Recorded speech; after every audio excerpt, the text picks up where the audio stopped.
press charge due to duress at the time of my accident. This is a woman who had been shot 10 times. What it is, running it down on these niggas. Sex, drugs, money, and murder, my nigga. You know how we get it, my nigga. Still be painting them bitches, my nigga. Ripping that roll, who fucking your bitches. Sex, drugs, money, and murder. Sex, drugs, money, and murder. Sex, drugs, money, and murder. Sex, drugs, money, and murder. Niggas, they never gon' hurt you. Niggas will never will hurt you.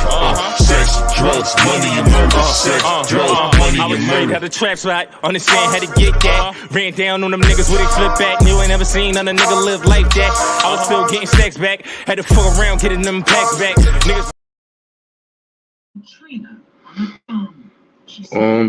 Smash the like button. Smash the like button. Smash the like button. Share this live. Salute to everybody that's in the building. I was supposed to go live earlier with Bro Sanchez, but I know he was live earlier. But if he's in the building, tell him hit the link. You know. Shout out to everybody that's in the room. Everybody that's in the chat. Salute to y'all. Salute to everybody that is passing through, coming to support. Make sure y'all smash that like button. Share this live.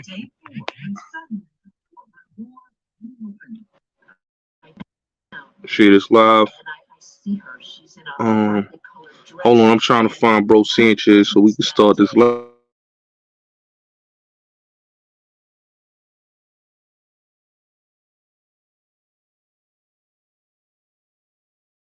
But yeah, smash the like button, man. Oh, all right. Let me drop the link for you, Bro Sanchez. Hold on. Let me drop the link for you, bro. Hold on. I just want to say, man, you know, I'm gonna be honest, right? And this is for my people that rock with me, right? At the end of the day, you know, I really don't want no beef on YouTube, man. I'm not about the drama. I'm not about none of the debacle, none of that debauchery, none of that. You know, I think a lot of times we get caught up in the matrix. We get caught up in the bullshit. We get caught up in the semantics, you know. So just know that YouTube is smoke and mirrors and deception, man. Internet is smoke. I had to realize that, you know, the internet is smoke and mirrors and deception. But I'm waiting for Bro Sanchez to come on this live. Smash the like button. This is going to be a powerful live. Definitely salute the Bro Sanchez. I've been wanted to have my bro up here for a minute. You know what I'm saying? And you know, it is what it is. You know, other than that, man, I ain't talking about the drama, man. Drama, this is what the people want, drama, man. You know, you can't be on YouTube talking about drama all day. You know? You know? You know? You know? So, make sure y'all smash that like button. Shit is live. Support the platform. Support everybody that's coming through. You know, smash the like button. We got 33 people in here. Smash the like button. You know what I'm saying? Support the movement. You know, support the content and everything. You know what I'm saying? We at almost 27,000. We trying to get in 28,000. We growing the platform, man. You know, to slowly we grow, slowly we be the beat. So make sure y'all support the movement, man. You know what I'm saying? And like, definitely like the video. Definitely like it. You know. Yeah. Definitely like the video. Hold up. Let me see. Is Bro Sanchez coming? Oh yeah. Listen. Yeah, yo, bro Sanchez, salute, bro. How you? Salute. Let me cut this. Hold on. Salutes, bro. Can you hear me? I can hear you. I can hear you. I can hear you, family. How you, bro Sanchez? I'm doing pretty good, man. About to roll up, man. Sipping on me some, bro. Salutes. I'm glad to be here, man. Much love and much respect to you, Bulletz Gotti. Oh, thank you, thank you, thank you, thank you, thank you, thank you. I'm very appreciative of you, man, and you coming on my channel, man, is dope. You know what I'm saying? And especially you for showing love and coming over there and building with y'all brothers. So it's always good to have you come through and for your people, salute to your people. That's always been good people that always support, you know what I'm saying, and they pull up. And I want to say this, bro, Sanchez, man, like the conversation that you have on your channels, we need more of this on YouTube. You know, I think the problem is we so much caught up in the matrix, in the drama, that we not into the empowering type of content where we need to get back to. You know, like there's less platforms, and like I told you on the platform, I said YouTube right now is changing up the game. That a lot of the knowledgeable platforms they trying to weed out so they can have the negative platform. So you know how it be now. Oh yeah, hell yeah, all day. Even the algorithm is trained to. It's crazy because they got that on autopilot. It ain't even humans don't even gotta do it no more. So it's like the algorithm already know to bump the BS to the top and all the shit that's gonna wake our people up. It's hard to get views on that, man. They literally came out and said that it's okay for them to censor certain topics and alternative, sciences and etc. and stuff like that. You know what I'm saying? Good point, bro, for real though. Yeah, no, that's a fact. That's a fact. That's a fact. I mean, I think, right now, bro Sanchez, like the way YouTube algorithm is going is that if you're not doing celebrity gossip or you're not doing content like that, they're not trying to support the platform. You know, they really, and you gotta find a way to how to kick through the algorithm, because the algorithm can shadow ban you, bro Sanchez. You know that the algorithm can shadow ban you.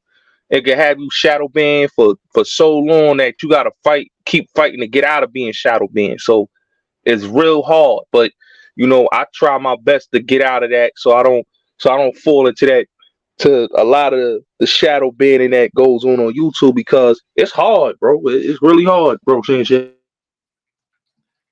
Uh yeah, man, I got like a strike on every damn channel that I own right now, man. That's crazy. A strike on, and this channels out here that's really, I put up a video of a mother discipline her daughter, right? She was really going in on her daughter, man. You know them videos, how the mamas be really overkill with the daughters and shit like that. So I was just making a point with the video. But they flagged that. I got a strike for that, man. But keep in mind, it's MMA with dudes bloody and stuff and shit like that.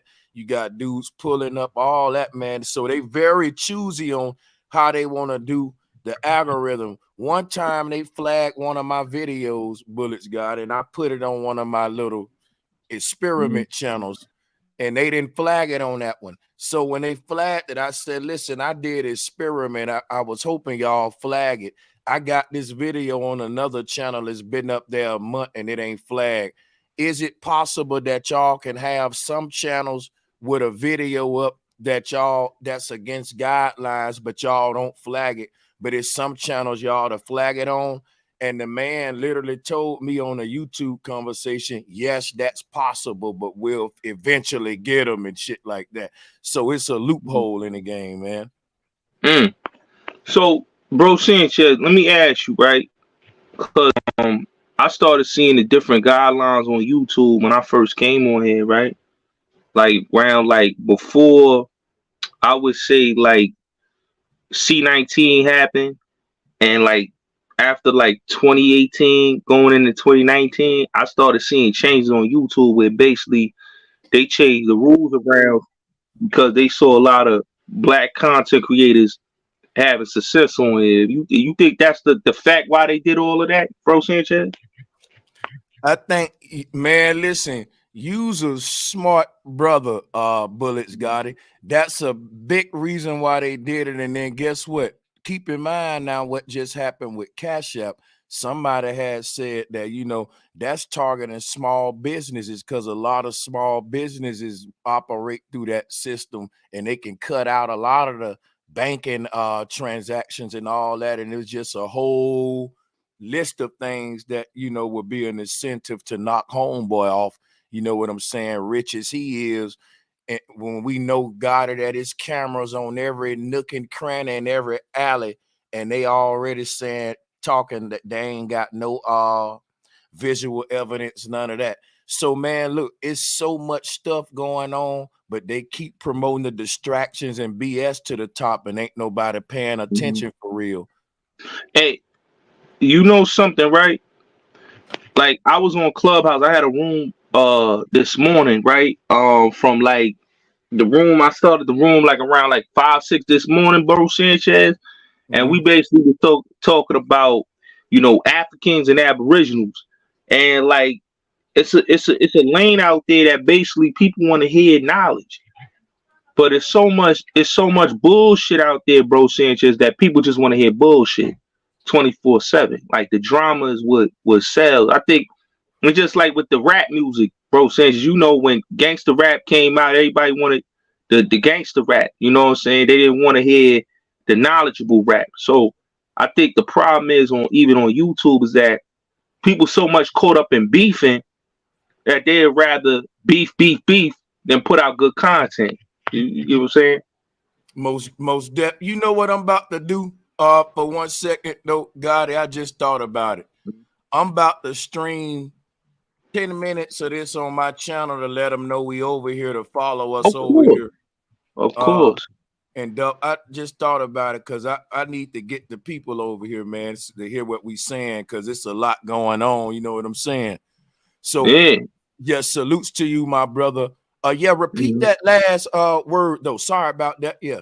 Okay. No, what I was saying was, Bro Sanchez, is that in YouTube, and I think YouTube reminds me so much of the rap game, is that people are so caught up in, the drama, the nigga culture. I call it negativity, which is the kill, the murder, death culture.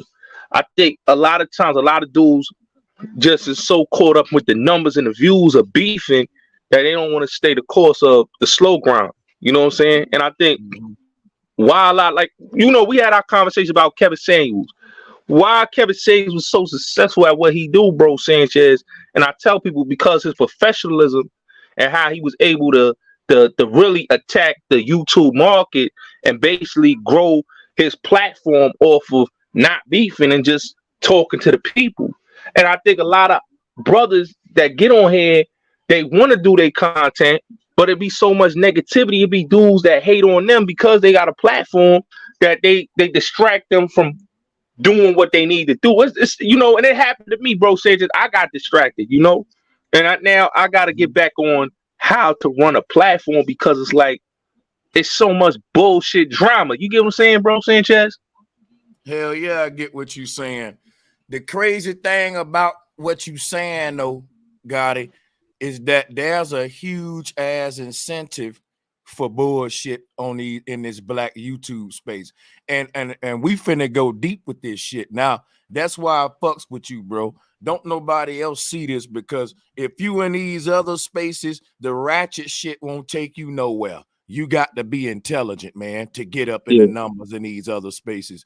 But in our spaces, the intelligent shit gets censored, and the ratchet twerk and all the bullshit, whatever you say, all the ratchet shit, that's what get pushed to the top. And we know that, bro, because we have to even mix some of the ratchet shit with the goddamn message, similar to like what Hassan doing, just to make him take that shit.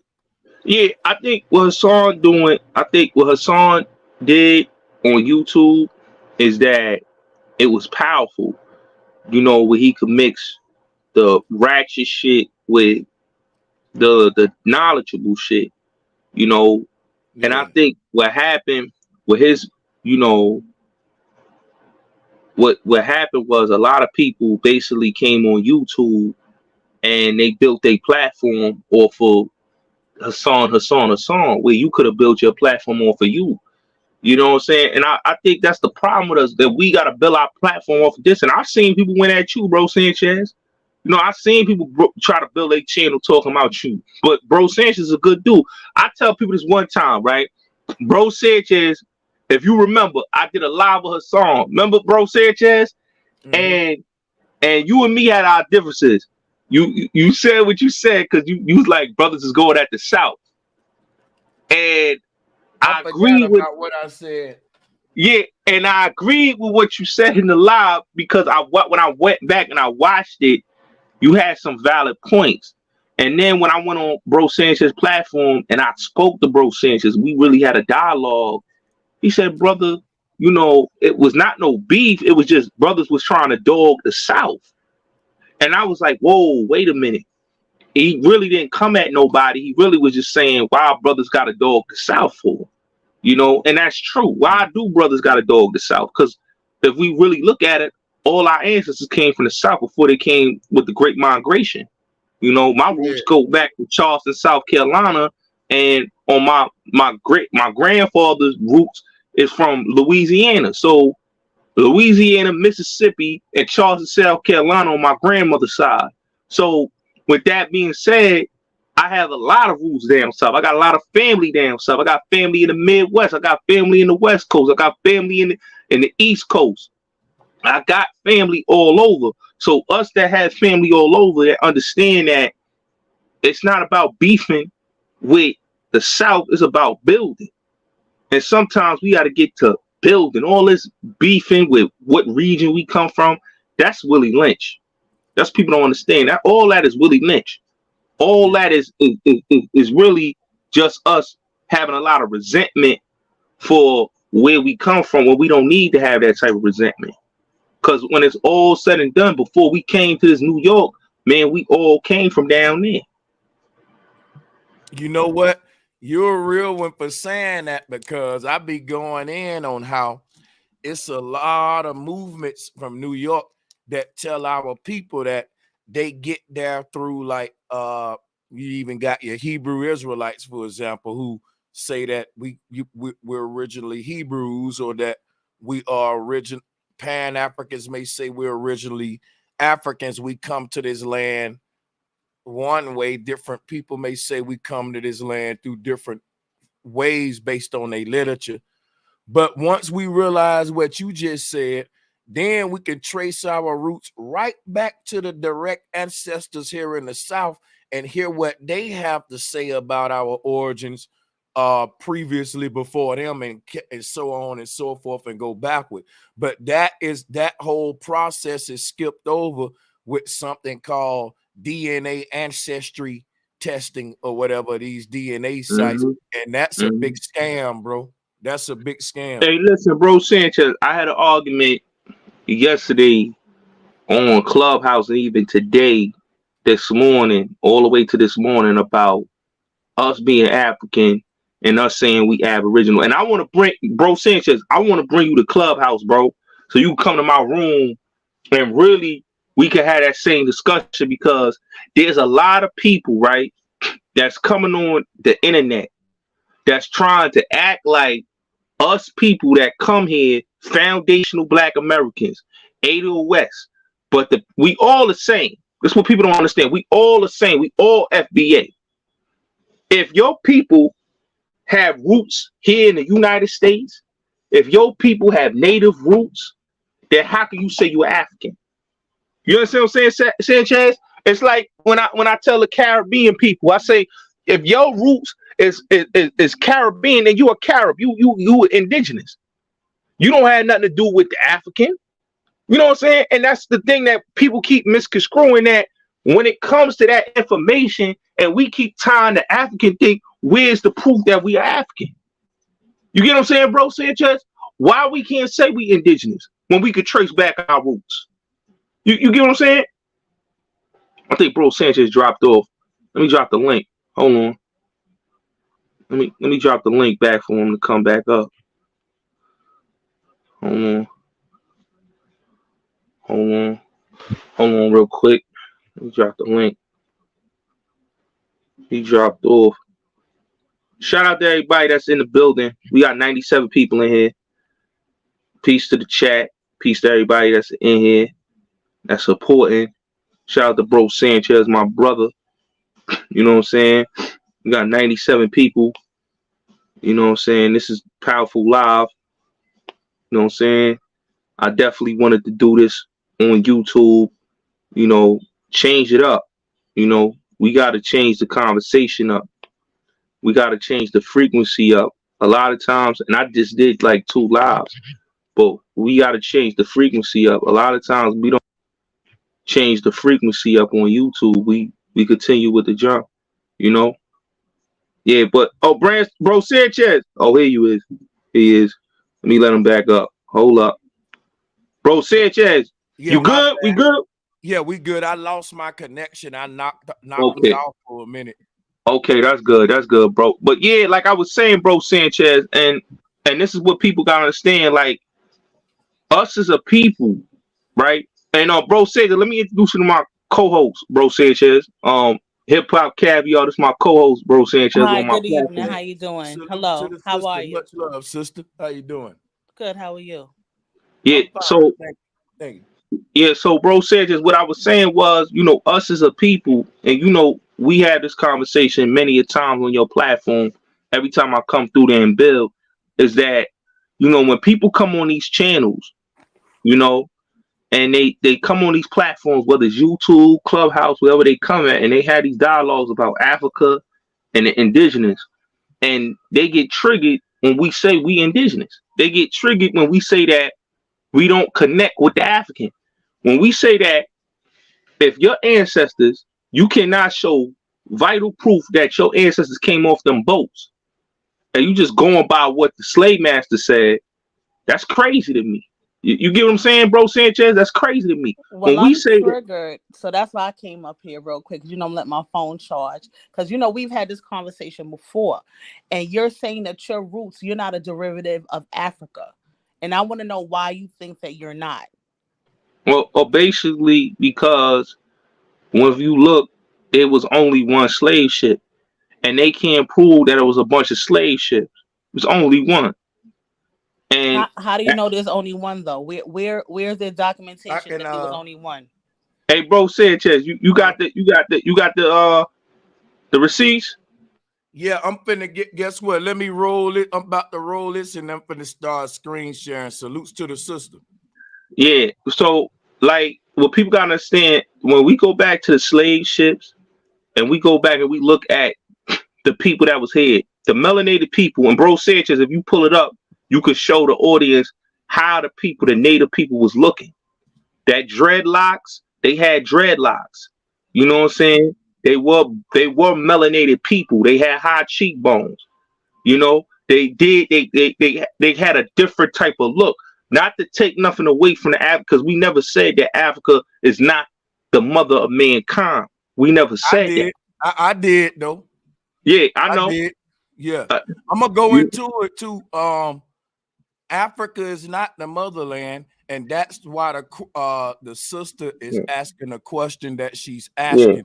It's Yeah, because bro she's saying, Sanchez, but they never called it Africa. That's the thing what people keep misconstruing, Bro Sanchez. Africa came from the European. That's what I tell people all the time. The Africa word came from the European, just like Black Americans came from the European. All these titles came from the European. We just going by what they told us and not going by the real history and the real work. But Bro Sanchez, if you ready to pull it up, I'll pull it up for you if you ready. oh yeah, I got. Whenever you ready, you can share my screen share. I just shared the screen.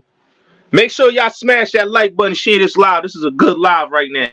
Salutes to Bulletz Gotti for you know what I'm saying, opening up his platform for these deeper bills for the people. And salutes once again to the sister. Yeah, these are the things that get me right. When we say that life started in Africa, that come from paleontologists, right? who only seem to be able to dig up these bones of our ancestors, but can never find the bones of their ancestors, and nobody know where they from. That's one thing I'm gonna put on the table. Another thing I'm gonna put on the table, when they say that we first, they call us monkeys. This is what they give us when they say we first. They're very racist. Now, you know how they say last one rotten egg? Y'all remember that? Whoever played that last one rotten egg? How history goes is first one rotten egg. So the people who saying that they first, according to science, which is based on eugenics, right, is saying that their DNA is the most primitive, because this racist science that they're using today says that the newest things are the best things. So the newest humans would be the best humans. They would be the most advanced humans. They don't walk around with a chicken bone and a bone in their nose. See, this is how these racist folks think. They say that the people who eat the chicken and got the how when you see the caveman with the bone in his hand, that's them being funny. They calling us monkeys. And they also did a study that said in these areas, this is why the violence is so high, is not because of systematic measures. It's because these people DNA, it's nothing they can do about it. They born to be ghetto, ratchet. This is what eugenics say. They say that black people are genetically bred to be primitive, to be ape-like. When you go in their communities, it look bad, boom, boom, boom. Now, we know all of that is the government's systematic racism got our communities and family broke up. We know that, right? But they don't want to take the blame for that. They say, no, you dudes is born that way, right in your very genetics, similar to what they doing with the LGBTQ thing, to where they saying you born that way. A lot of things, what they know that they pushing, they're creating these kind of people in society. Then they say, nope, nature did that. They go to blasphemous, blaming it on like the creator made us naturally messed up, barbaric, violent, sagging our pants, listening to drill music, when they know they put all this in our communities. But just to go back to this right here, when you look at stuff like this, it is a scientific form of racism that most of our people blind to, because we want to be educated. Being educated don't mean you enlightened to the truth. It just means you got the answer right that your master told you was right. Your master said, this is who you is. This is how I proved it. And nigga, be quiet. I found the bones. Now, keep in mind, right? He never find none of his ancestors' bones. Now, in one college, you got a forensic department that's teaching that a bone cannot last out the 150 years. I can pull it up right now. Watch this. Thank y'all for the patience as well. How long can a human bone last? So how long does it take the human bone to decay? About 80 to 150 years is the answer, right? How long? And this is important. This is why we say ashes to ashes and dust to dust. People go to school for this. People who forensic specialists who study dead bodies and stuff, they stop looking for you after 150 years. Why? Because you dust now. It ain't nothing we can find. It'll tell you even in any forensic, and these people is people that donate their corpses for this study. They got corpses just decaying in a field, rotten for the college students to study over time. After 150 to 200 years, if you try to touch that thing, it wither away like a fall leaf, like a cigarette ashes.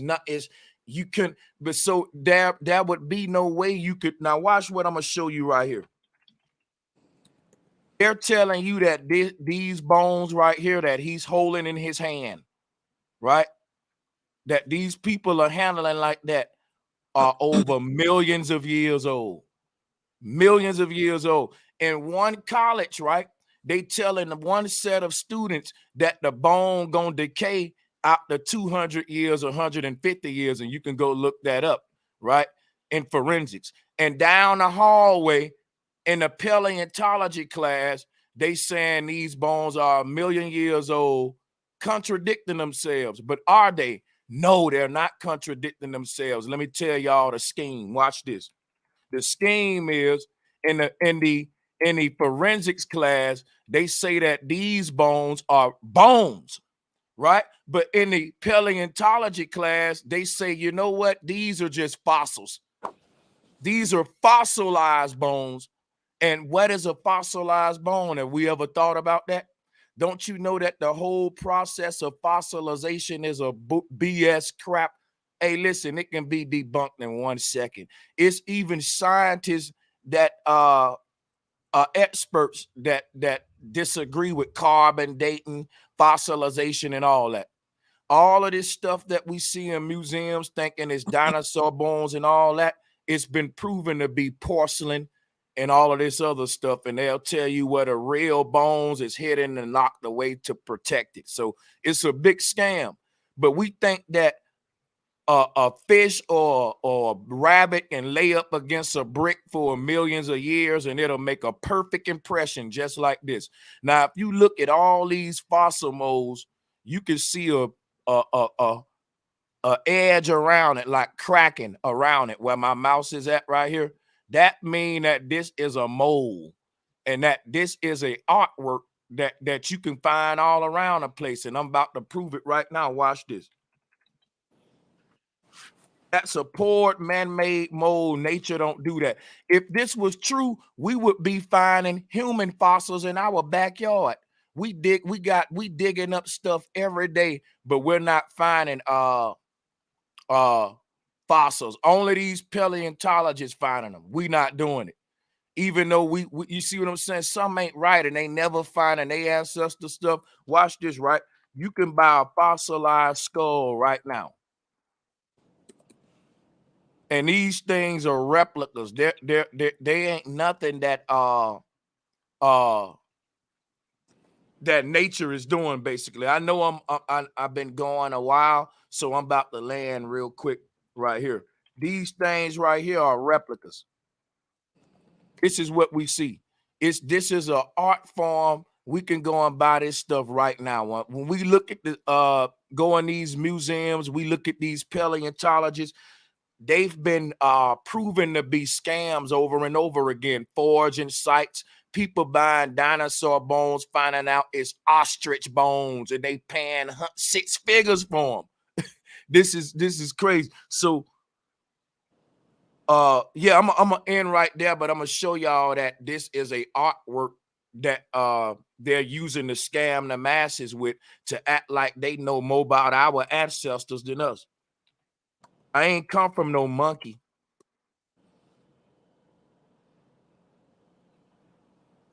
But then I'm going to tell you where we come from. I tell you how they lying about where we come from with this lucid stuff. Because if we want to be first, we got to be monkeys. And they Bible say something like the first shall be last, last shall be first, or something like that. That's how they got it set up to where the people who first in evolution gonna be last in society, because eugenics says that your DNA is primitive because you come from the monkey people. That's how I didn't make them rules. I hate that they got it this based on Darwinism. But yeah, I'm a mute up. I'm a mute up. Okay. Who want to speak? Who All you right, want to so speak? I just wanted to, I don't know if you hear me well. So I kind of just wanted to interject on, I'll just double back on what you were saying about black people that are from, the United States or the West Indies are not originally from Africa, right? So I'm just curious to know, why is it that some black people feel like that is the case? Because we are from Africa, right? As far as it being only one slave ship, I mean, where is this information coming from? Now, when slavery started, right? So I'm pretty sure a lot of those ships are probably, they're not preserved. They were probably broken down for wood.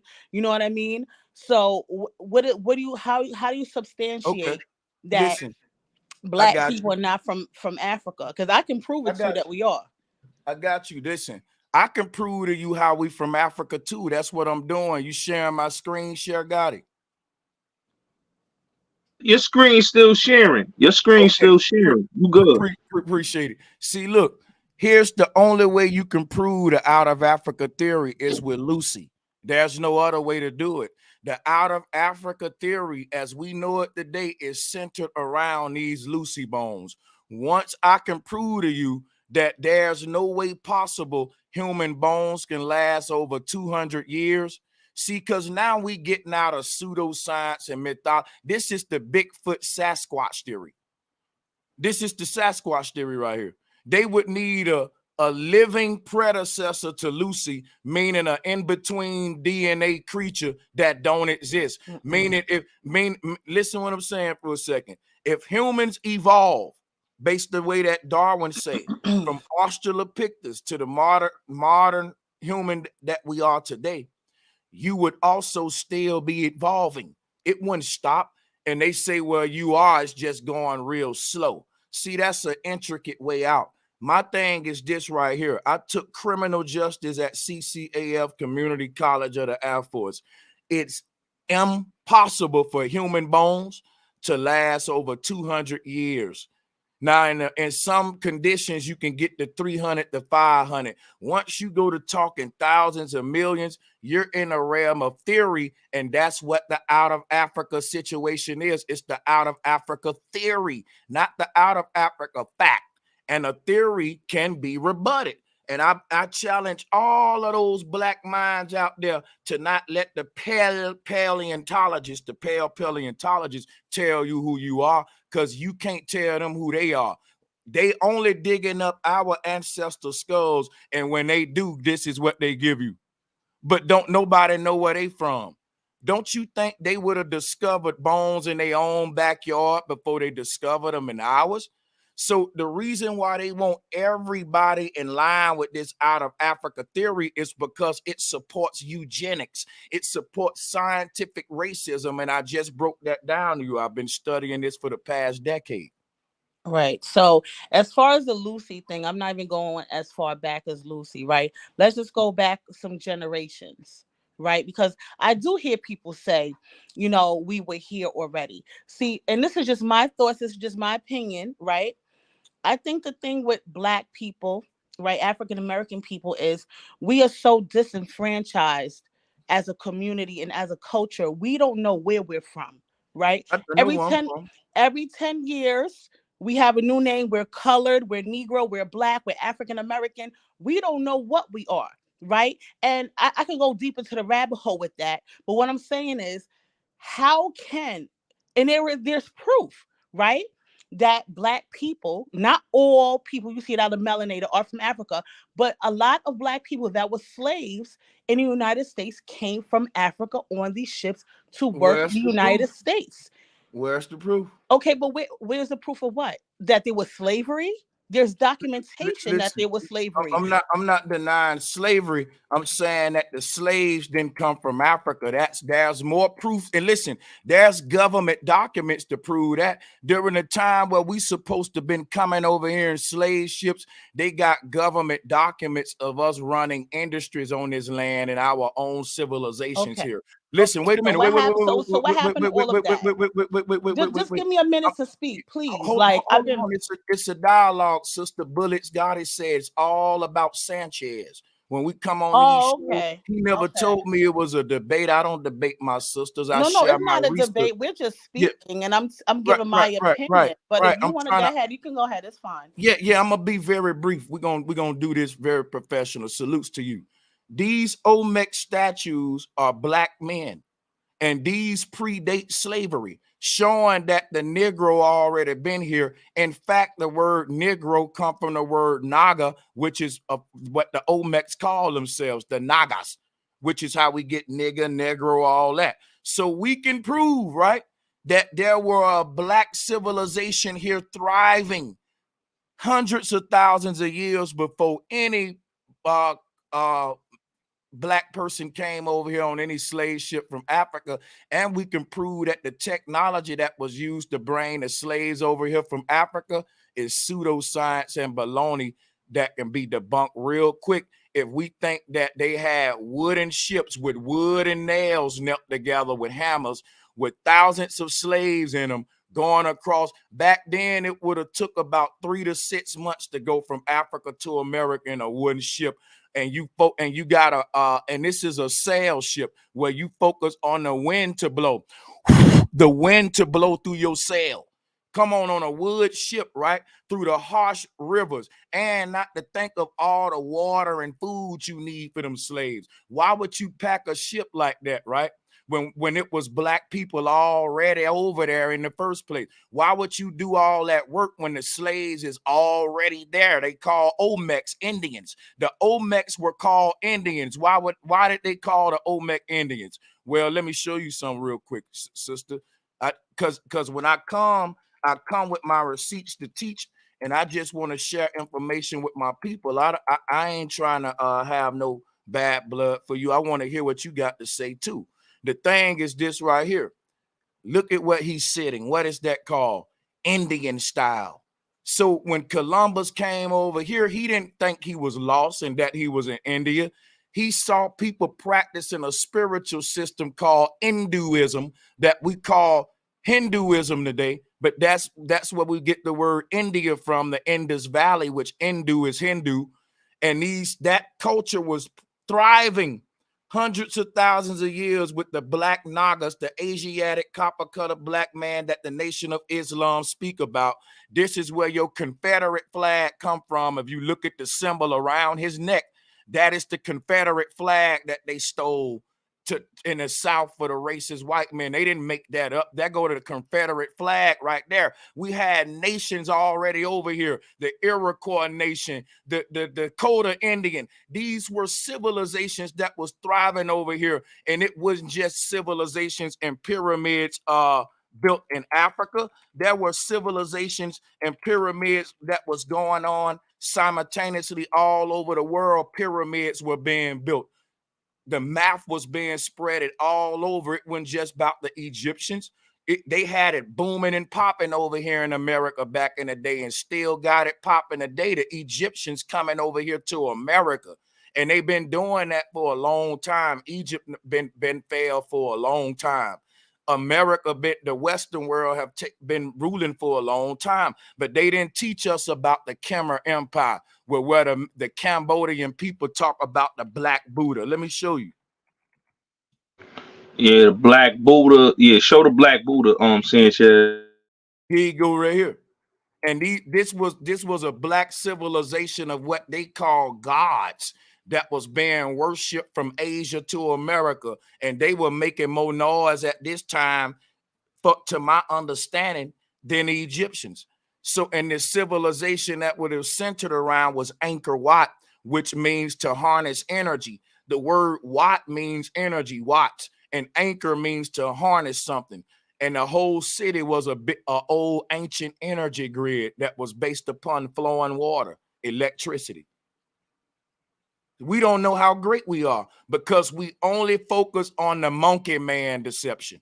They got us focused on the people who don't even know who they are, trying to tell us we just monkeys with bones and stuff, when our people built civilizations. When you look at this hat that he wearing right here, let me show you how they be biting, right? Watch this.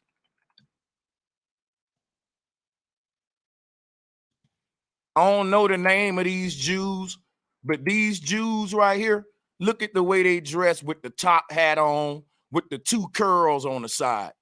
Where did they get that from? Look at them 2 curls on the side of the top hat. Now look at this. You see the top hat with the 2 curls on the side.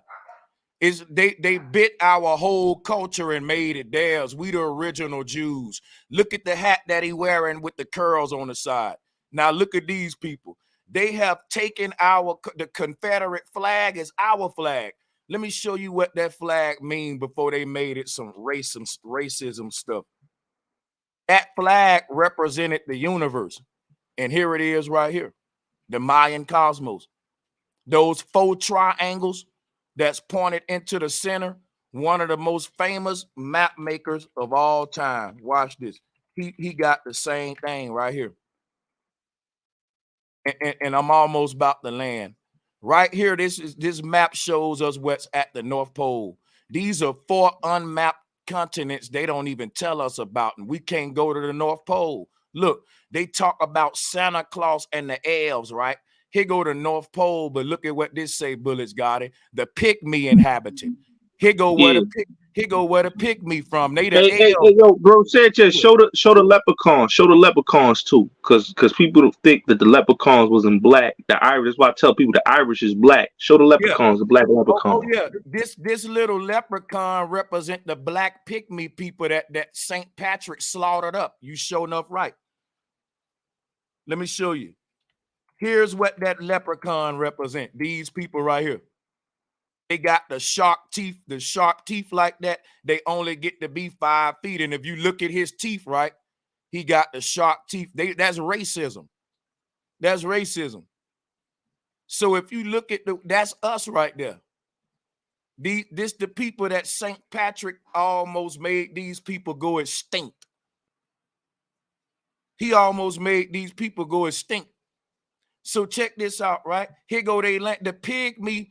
Listen, the oldest tribe in Africa is the Pygmy tribe. Every tribe in Africa revere the Dogon and the Pygmy. So if we want to talk about the out of Africa theory, guess who we need to go and talk to? The Pygmy and the Dogon. Guess what the Pygmy and the Dogon say? They say all life come from this magic cube right here. It's called Rupus nigra. That's where you get the word nigger from. Hey, bro, Sanchez, right? When you look at the Dogon tribe, right, and then you look at the Chinese, right, and then you look at that hat, right, even in Africa, right, and you know this, bro, Sanchez, that same Chinese hat that you see the Chinamen was wearing in them ancient times, that's what the Dogon tribe was wearing, you know. Yeah. But that's what people don't understand, that we all the same people. What happened was, the social structure, what you call it, the social construct of racism fucked the game up. You know, which it was the racism that goes on.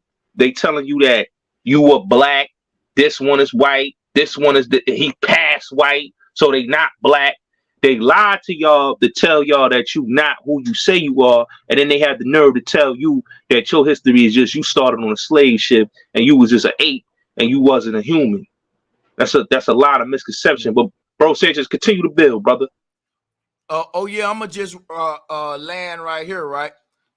There's a lot we don't know because we think that these white people know everything.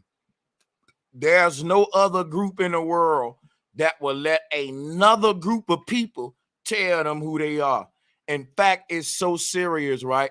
There's some group of people in the world who's not even right about who they are, but they rather be wrong and have the right to say who they are and be wrong about it than somebody else tell them who they are and be right. Now that sounds crazy, don't it? You wouldn't understand the power of being able to tell the world who you are versus somebody telling you who you is. That means you a slave.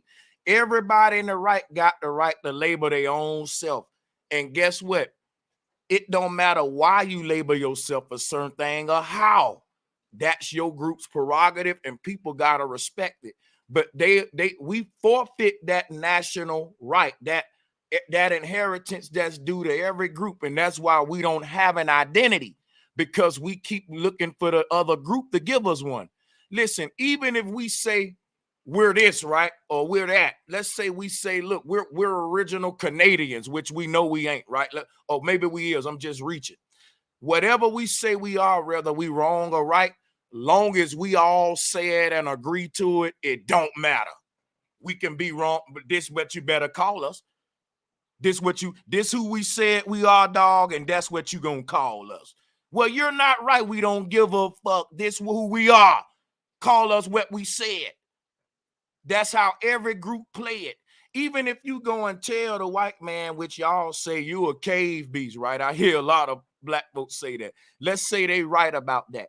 And you telling the white man, look, you a cave beast. The white man will tell you, no, I ain't. He'll sit there and debate you.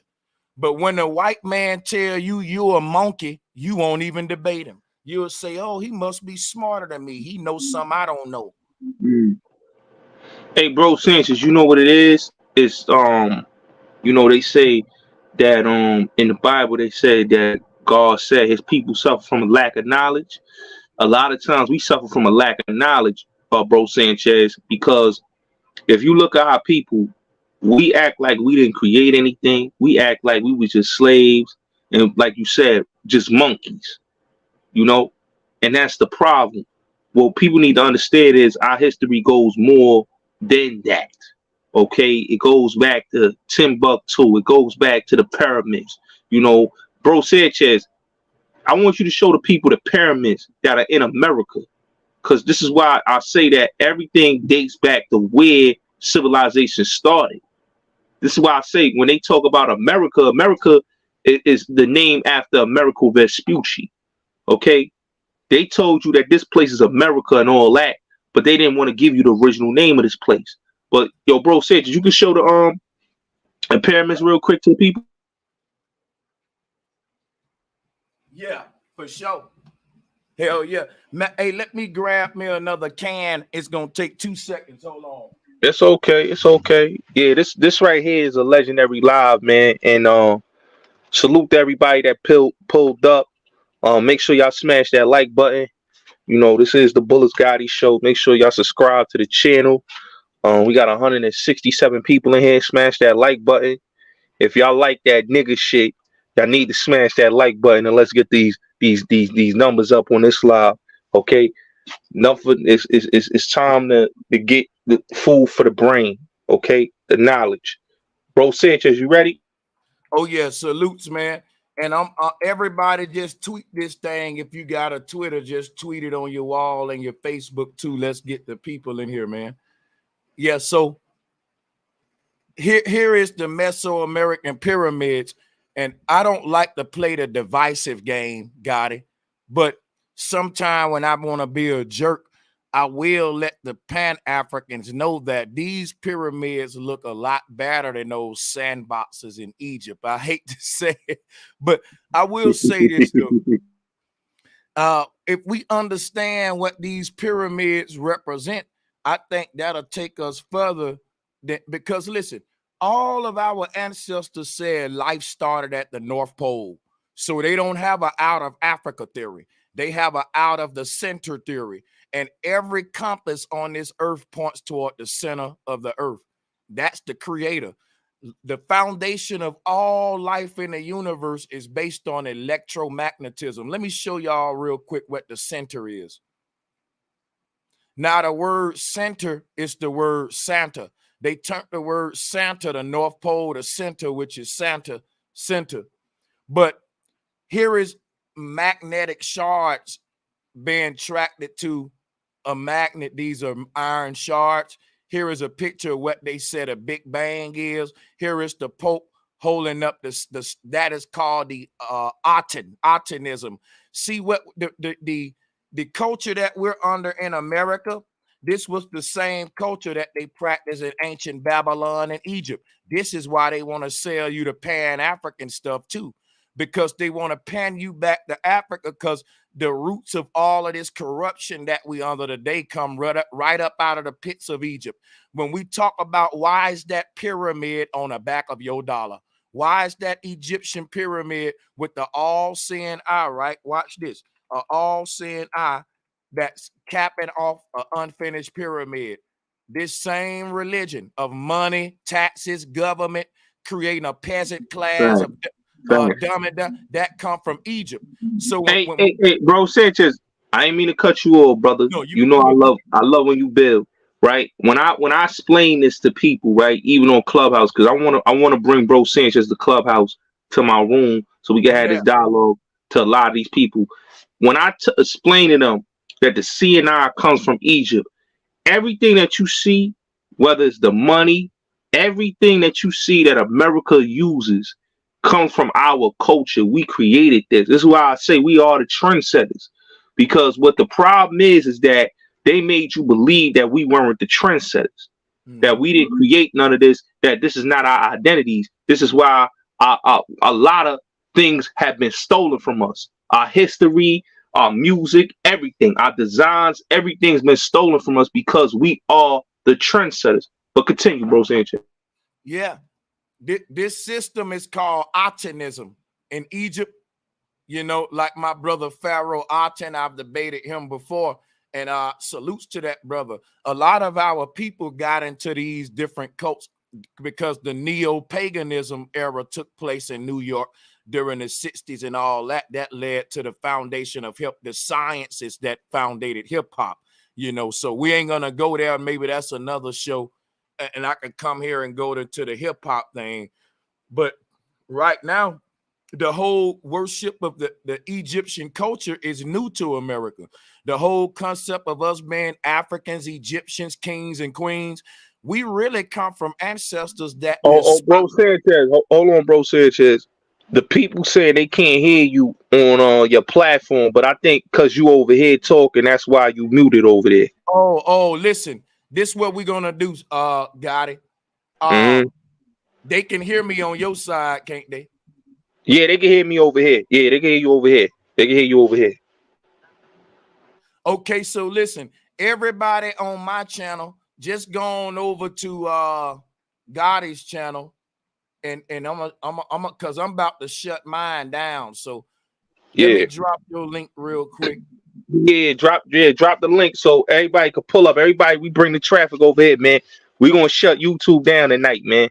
Yeah, we gonna do a legendary live. We gonna build, bro Sanchez. We gonna build tonight. And then let me put and listen. Okay, yeah. So y'all see we on some Pan-Africanism, Aboriginal, we on the science. Come on over. I'm dropping a link now. I need everybody over here on my side to hit the link right now because I'm about to shut my stream down. I want to come and have a conversation, a dialogue with me and bro Sanchez. You know, we dropping the stream, y'all link. Anybody that want to come up. But right now we building. Bro Sanchez is building. This is all about knowledge, power, and we gonna get to the nitty gritty because we want people to understand that the lie's been told, and now that people is waking up because we all in the age of awakening. You know what I'm saying, bro Sanchez? We in the age of Aquarius. So people got to start waking up and start understanding this. But salute to everybody that came in the building. Smash that like button. Share this live. Definitely support what's going on in this build. Bro Sanchez, you good on your side, bro?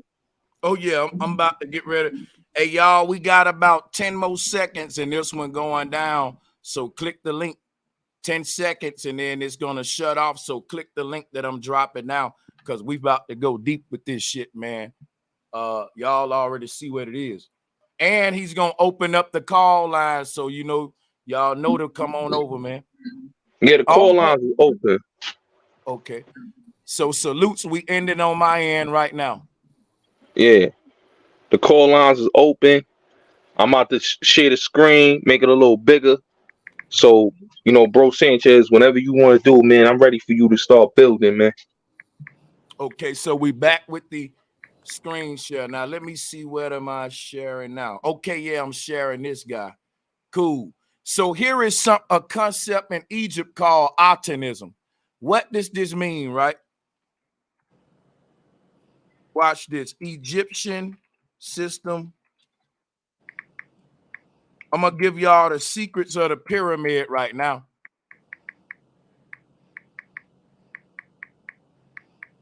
What I'm going to do, I'm going to give y'all the secrets of the pyramid. Here is the real secrets of the pyramid. The real secrets of the pyramid is that it represents the structure of government in ancient Egypt. And when we say, hey, man, that's a pyramid scheme, that's what government is. It's based upon the foundation of the pyramid, which is the widest dimension, being the servants and slaves. And since the dimensions get smaller and smaller as we go to the top, how many people can hold seats of power decrease. So there's a lot of room for slavery, but not enough room for ownership and rulership in this pyramid scheme system. You see what I'm showing you here, my brother? So at the top is the pharaoh, and basically what he represents is a private, Yeah, the pharaoh at the top represents, right? He represents a private group of families that rule the world. Now, we think that we're being ruled over by a public government, but we're being ruled over by that private group of royal families represented by the pharaoh at the top. And the reason why that seat right there is outside of the system is because this whole pyramid represent the public, and that I represent the private families that's governed over the public down there. It ruling us outside of government. Government is only for the masses, but not for those that's ruling the masses, in other words. So that's a fact. I'm gonna fall back right there, you know. All right. Who want to speak? Who want to speak? Who want to speak? You want to speak? Who want to speak? Y'all can get whoever want to speak. You can talk now. Bro Sanchez gonna fall back. Yo, my check. Can you hear me? Yeah. What's good? What's good, family? Shit, I'm cooler, man. Yeah, Bro Sanchez is dropping a lot of gems, bro. But I do want to kind of go back on the slavery part, if you don't mind. Is that well, I actually did the mathematics, if you will, when it comes to the how long it would take for them to travel from Africa to America. What a lot of people don't do, they don't take the time to actually try to measure this stuff. So they claim that they took wooden ships that traveled over 9,000 miles. I'm gonna say that again, 9,000 miles on a wooden ship going against the current on boats that don't have motors, don't have propellers. It would be impossible. Now, mind you, I compared these ships from back then to the Titanic. And we all know the Titanic at one point was the largest ship created. It had the largest propeller, the largest motor ever invented at the time. Did you not know that the Titanic can only hold a little over 1,000 people? Did you know that the fastest with the biggest motor, the Titanic maximum speed was 23 miles per hour? And you telling me that a boat that's made out of wood can go travel faster than a boat that's made out of steel and has a motor and a propeller on it? So that means that those wooden ships would have been traveling at a slower speed than 23 miles per hour. So now we got to talk about how long would it take for a boat to travel 9,000 miles on average, maybe 10 to 15 miles per hour. About 6 months. I did right. About 6 months. I did the math. Mm-hmm. It would take anywhere between, they claim on average it took 6 months. Mm-hmm. That's on average. And that's the majority of times it takes 9 months to travel from Africa to America. They're not factoring in weather, storms, current. They're not factoring in none of that. But respectfully, wait. Mm-hmm. Let's get to the important part. The Atlantic Ocean is the saltiest of salt water in the world. So now we're talking about them traveling in salt water. Mm-hmm. So now I had to multiply, I had to add the weight of water barrels on these boats because the only load up but so much weight on a boat. Now, did y'all know that in the early 1400s, the biggest ships that was ever built was only maybe 100 meters? You know how big that is? Did you know that back in those days, the maximum capacity of those ships can only hold 11 people? See, y'all ain't really did no real research like me. See, I have. Watch this, Durant. Hey, why nobody never talk about this? I would like to talk about it. You know what? I would like to talk about it. Hold on, Bro Sanchez. Hold on. Let me hear what she got to say, Bro Sanchez. Hold on. I'm gonna pass it back. I know it's unpopular opinion, and sometimes women don't really want to go against what men are saying, and it's an unpopular opinion. But there is things to substantiate the voyage did take 6 months. Right. And I understand it. And again, this is an unpopular opinion. This is what I have learned. Right. When it comes to people of color and Black people, and I know people are going to be mad about what I'm saying. Black people, like I said, we are so disenfranchised that we are ashamed of our history. No other race does the shit that we do. No one else. The Holocaust, Nobody does this. We are so ashamed of slavery. It was an atrocity I'm not. that we make up stories. Like, Oh, we're I'm not. literally making shit up. Now, I'm listening. I listened for a long time. I'm a co-host, but I haven't been saying nothing, right? I'm listening. My whole thing is this. If you are from here already, why are y'all talking about Egypt? Egypt is in Africa. That means it has nothing to do with you, right? If we were not transported, how do you explain the Maroons in Jamaica that are derived from West Africa? How do you explain these things? I got you. Oh, so let me explain something right now. Everybody like to say we got some against slavery. I never denied slavery. I denied the transatlantic slave trade. I denied somebody telling me that I'm a foreigner to this land when I got ancestors that's been screaming way before 400 years ago that we didn't land on Plymouth Rock. Plymouth Rock landed on us. Now, that's a famous statement. How many of y'all ever heard that before? Yes, Yeah, I Malcolm heard X it. said that. I just Malcolm want X said that. now, guess what? You know what? You know why that statement is true? Because we didn't land on Plymouth Rock off no ships. Plymouth Rock landed on us. Guess what Malcolm X saying? What a lot of great scholars were saying, that the melanated man and woman, I'm going to use y'all word to make it hit, right? The melanated man and woman, the seed of melanin has been all over this earth for millennia, and it didn't come from Africa. When you ask the Africans, where did the seed of humanity come from? They point to the same place where all the compasses point to on earth, and that is in the center. We have compasses. That goes back to what I was saying earlier, that the foundation of all life is electromagnetism. In the middle of our earth, this is what the Dogon's saying. Look, the Dogon womb of all world. The Dogon don't teach the out of Africa theory. Let me show you something. Either we gonna listen to what the Dogon's saying about where it come from, or the paleontologist, and the Dogon older than him, and the Dogon smarter than him. That's facts that the Western anthropologists learn everything they know from the people in the jungle and the tribes and plagiarize it like they been knew it. I've been exposing that on my channel. Watch this. Watch this, y'all. People in the jungle knew the placement of the stars way before NASA with all their equipment, and they don't know why. So look, when you go and pull up the Dogon universe, the Dogon speak about a goddess called Amma that gave birth to the entire universe at the center. And this is what this little dot right here in this square mean. It represents this same little dot that I was showing earlier on the map right there. That's You why want to share the screen again, bro Sanchez? oh yeah, I'm screen sharing right now. Let me Appreciate share. Let me share that screen one more time, bro.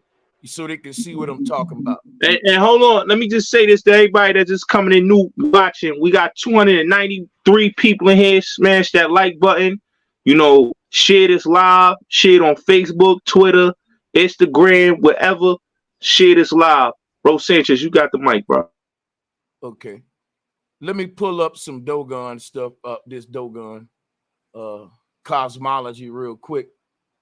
And we finna move forward. Hold on, y'all. So here's what the Dogon teach.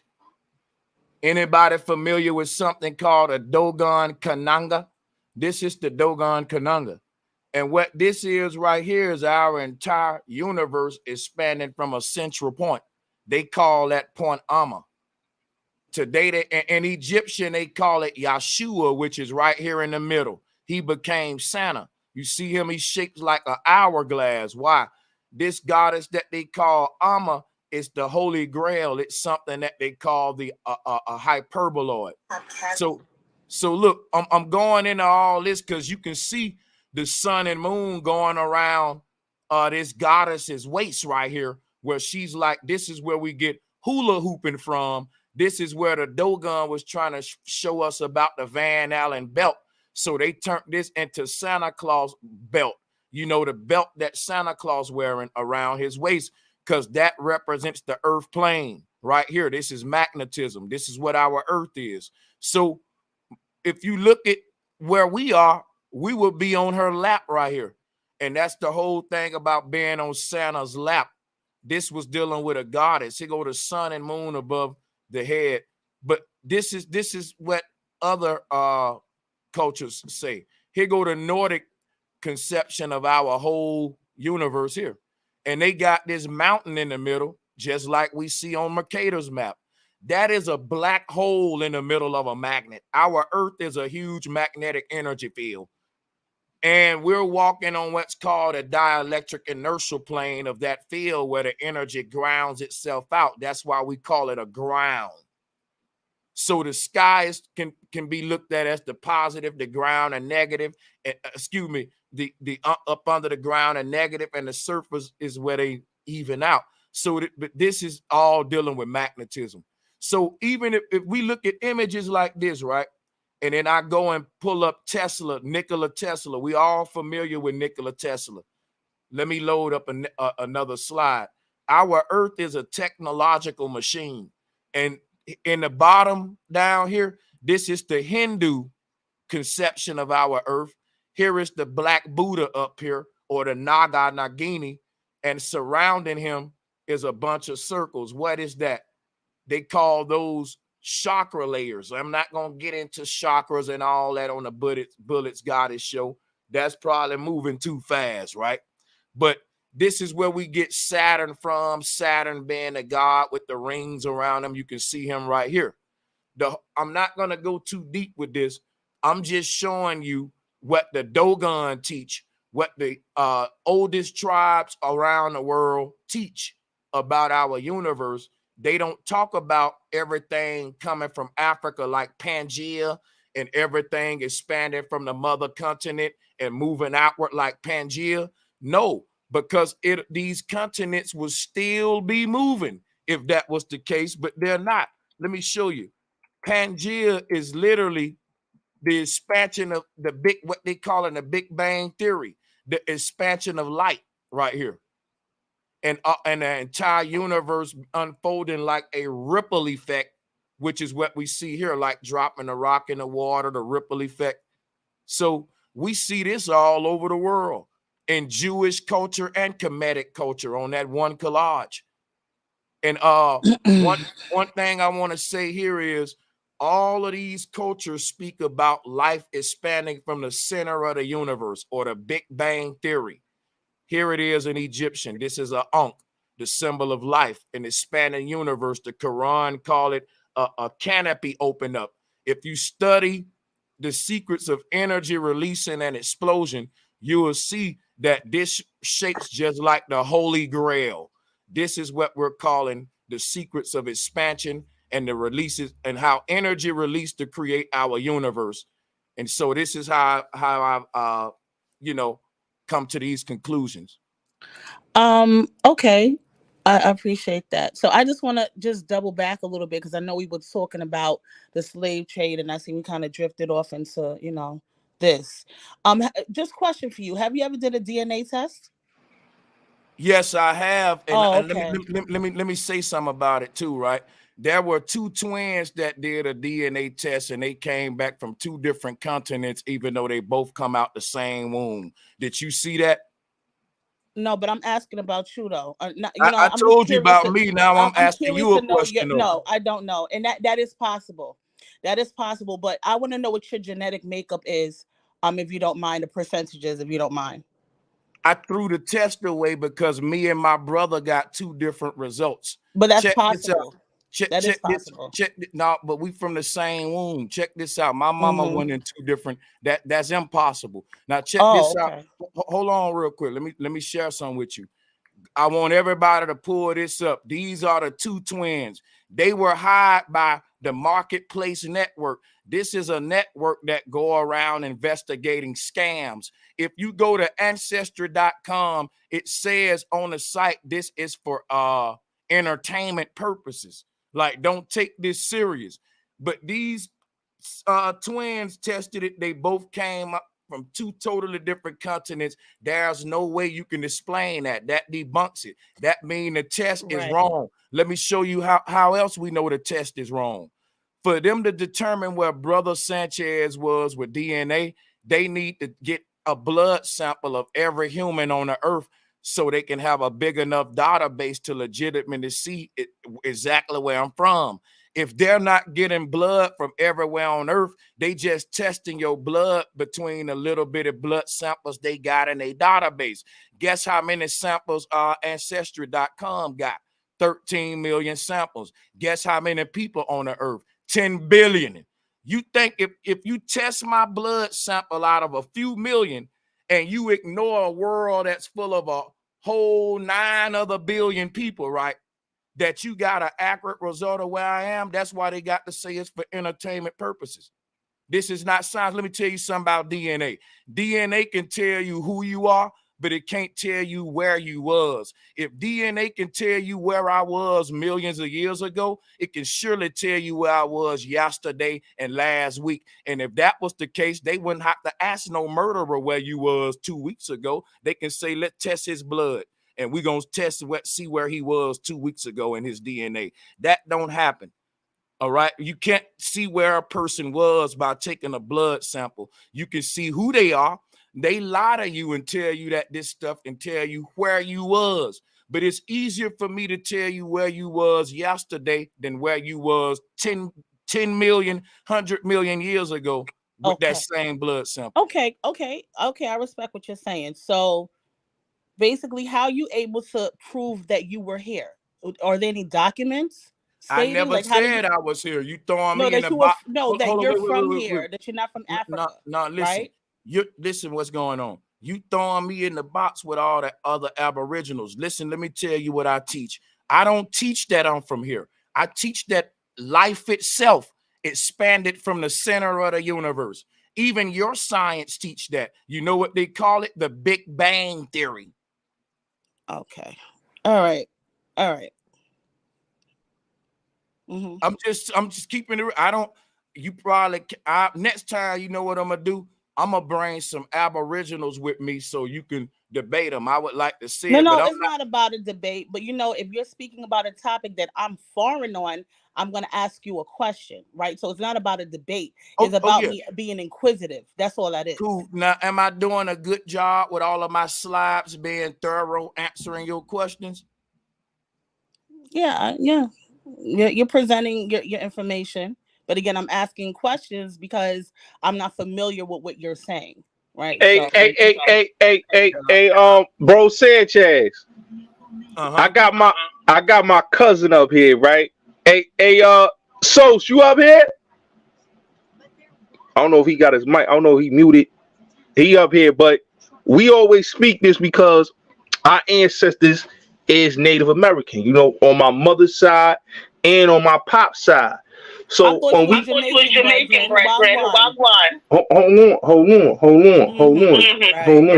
hold on. You gotta listen. Hold on. Let me finish. What I'm saying is, okay, and this is facts. What I'm saying up here on this platform, okay, is facts. And what Bro Sanchez is saying is the truth.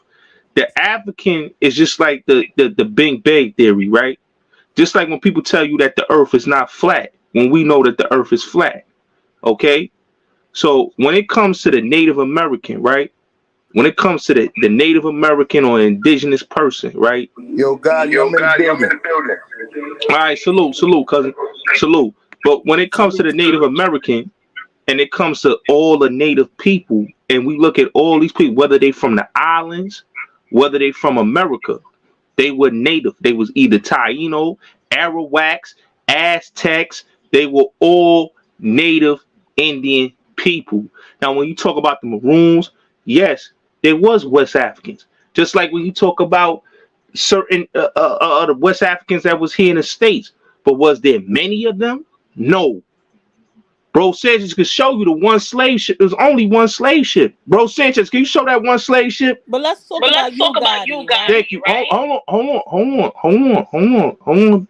Because this Native American thing you think is very new to me. I thought you. Hold on. Native American. Listen, when we look, like Bro Sanchez is showing you the picture of the ship, right? That's the slave ship that came to the West Indies and to Americas. Okay, this slave ship right here.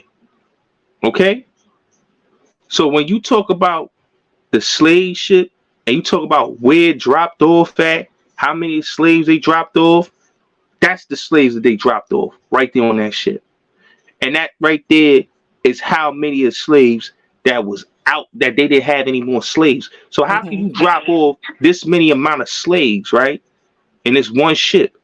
And they telling you that this one particular ship had how many slaves they supposedly said Bro Sanchez was on the ship? I think they said they had about like 1,000 slaves and ship. Okay, and how much you see that's on that ship right there in this picture? It don't. I want where if you think about the layers, I can see about anywhere 1,000 or whatever. Okay, I hear Echo Gotti. Hold on, it looks like it's 1,000, but then again, it looks like it could be 300. Let's keep it real. So you know what? They had cameras during this time, right?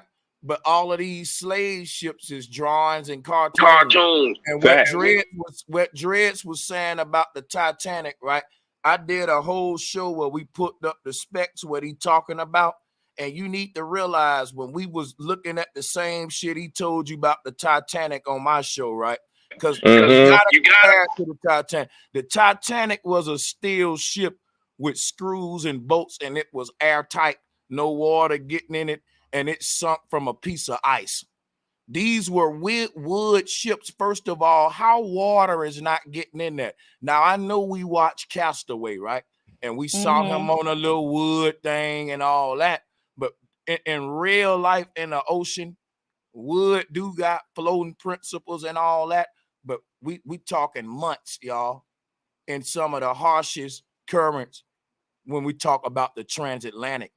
And we talking, y'all listen to me, wood. And let me just put this up so we can see what I'm saying. Think about this right here. Wood and nail connection. This is what we talking about for the ships.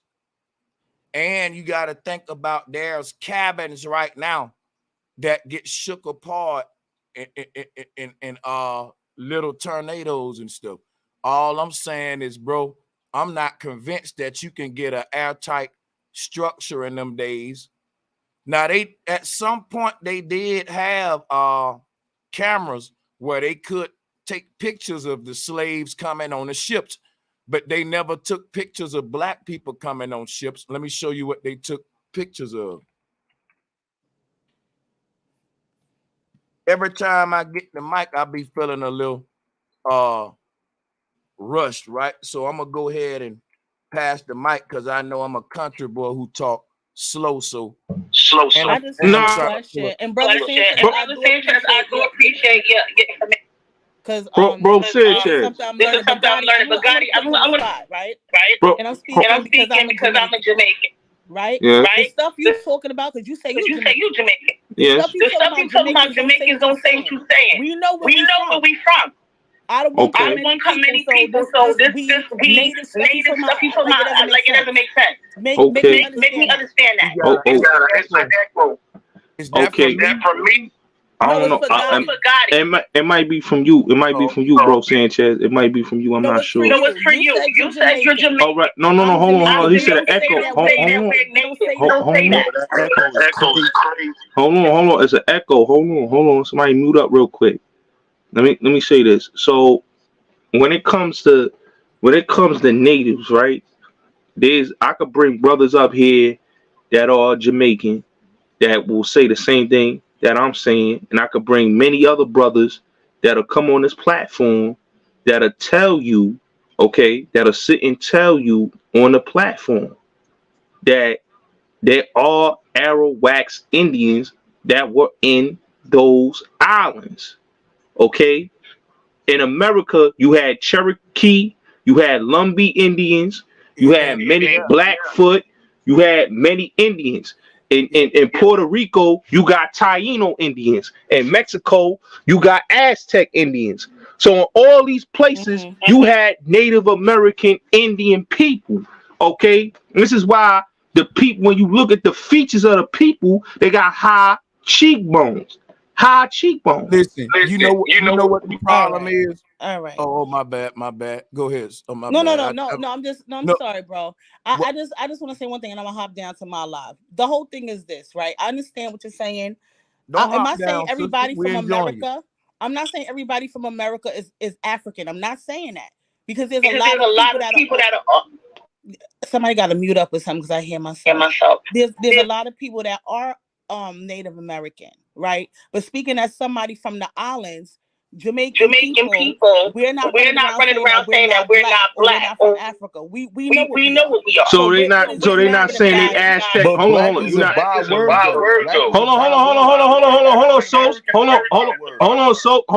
Hold on. So they not saying they Arawaks Indians? Because there's Arawaks Indians that you could prove at Bro Sanchez. If you there, you could pull up the Arawaks Indians. It was in Jamaica.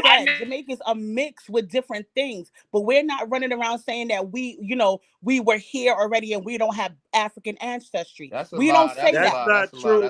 We don't say that. Jamaicans are Arab Indians from Jamaica. Listen. They went into the mountains. They got white. They were there before the white man. They were there. That's a lie. All right, so I'm gonna have everybody. That's a lie. That's a lie. What's a lie? Let me natives there in Jamaica. Yeah, they were already. Look, so busy trying to argue with me. I never said there was no Indians in Jamaica. I never said that. You said that. I said there's a mixture. There's Indians, there's white, there's Chinese, there's black. I understand what you're saying. You're saying that we're not running around claiming that we're not Indian because, or whatever, we might have came from Africa or whatever. No, I don't know nothing about no Africa. Neither do my mother, neither do my great-grandmother. Okay. All right. We're Indian. I don't know about none of that. But look, I'm telling you this. Nah, but hold on, Bro Sanchez, bro. But hold on, Bro Sanchez. Hold on. Let me say this, right?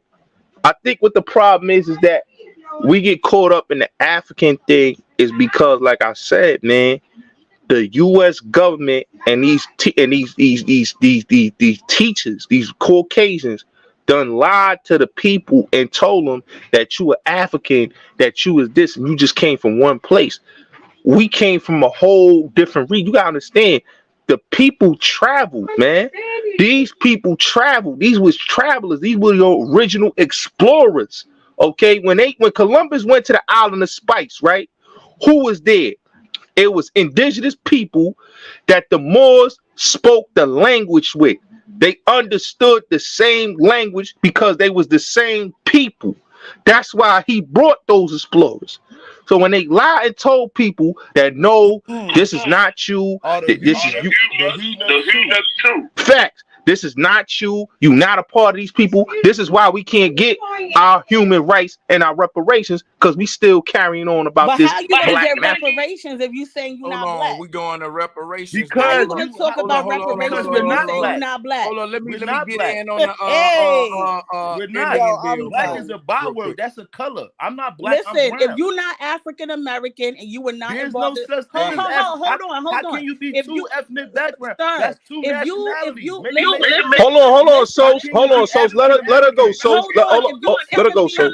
That's not a hypocrite. How can you be two nationalities? I'm not an African American. I got you. If you're not African American, if you were not involved in transatlantic slave trade, right? You're not black. Why would you get reparations? You belong here. This is your country, because right? They stole so you don't land. Get reparations.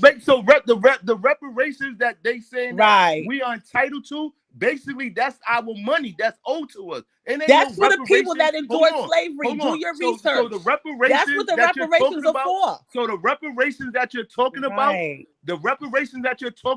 that's for the people who disconnect themselves from their lineage. So that money from their lineage. Listen. So the money, they only just giving you the money what they would have been giving you every month. That's what they're doing. So basically, now you want to claim your ethnic background, your nationality. So we're just gonna give you the money that we basically owe you from the past, whatever so many years.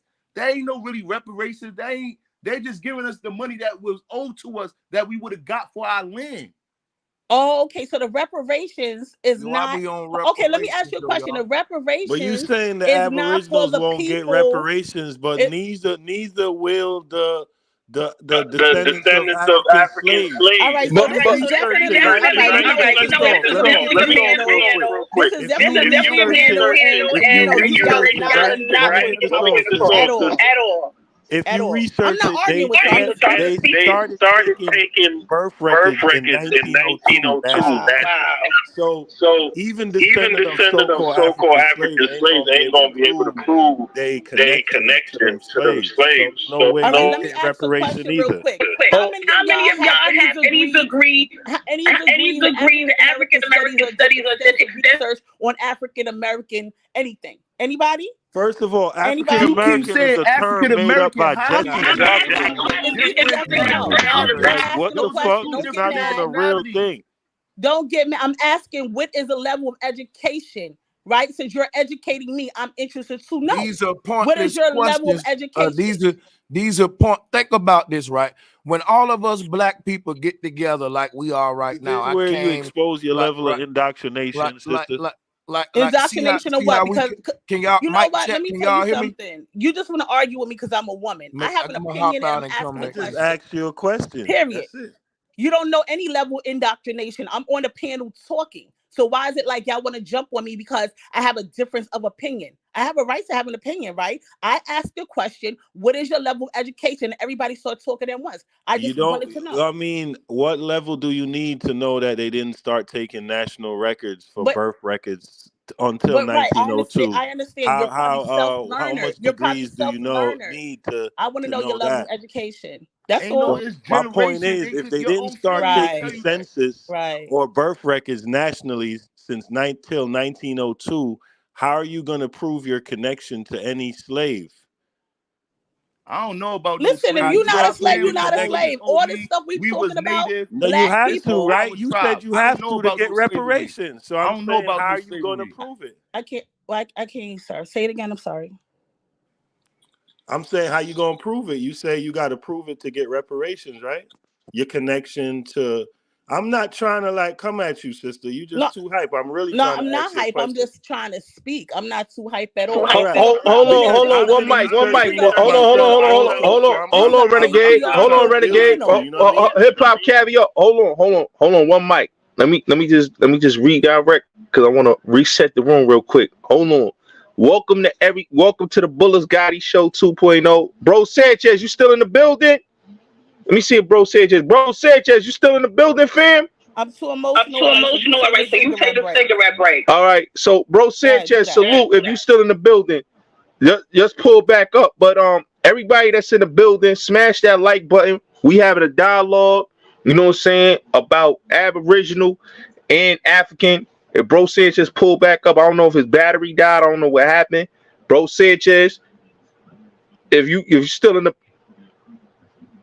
all right, Bro Sanchez, whenever you ready to pull back up, just come back up, big bro.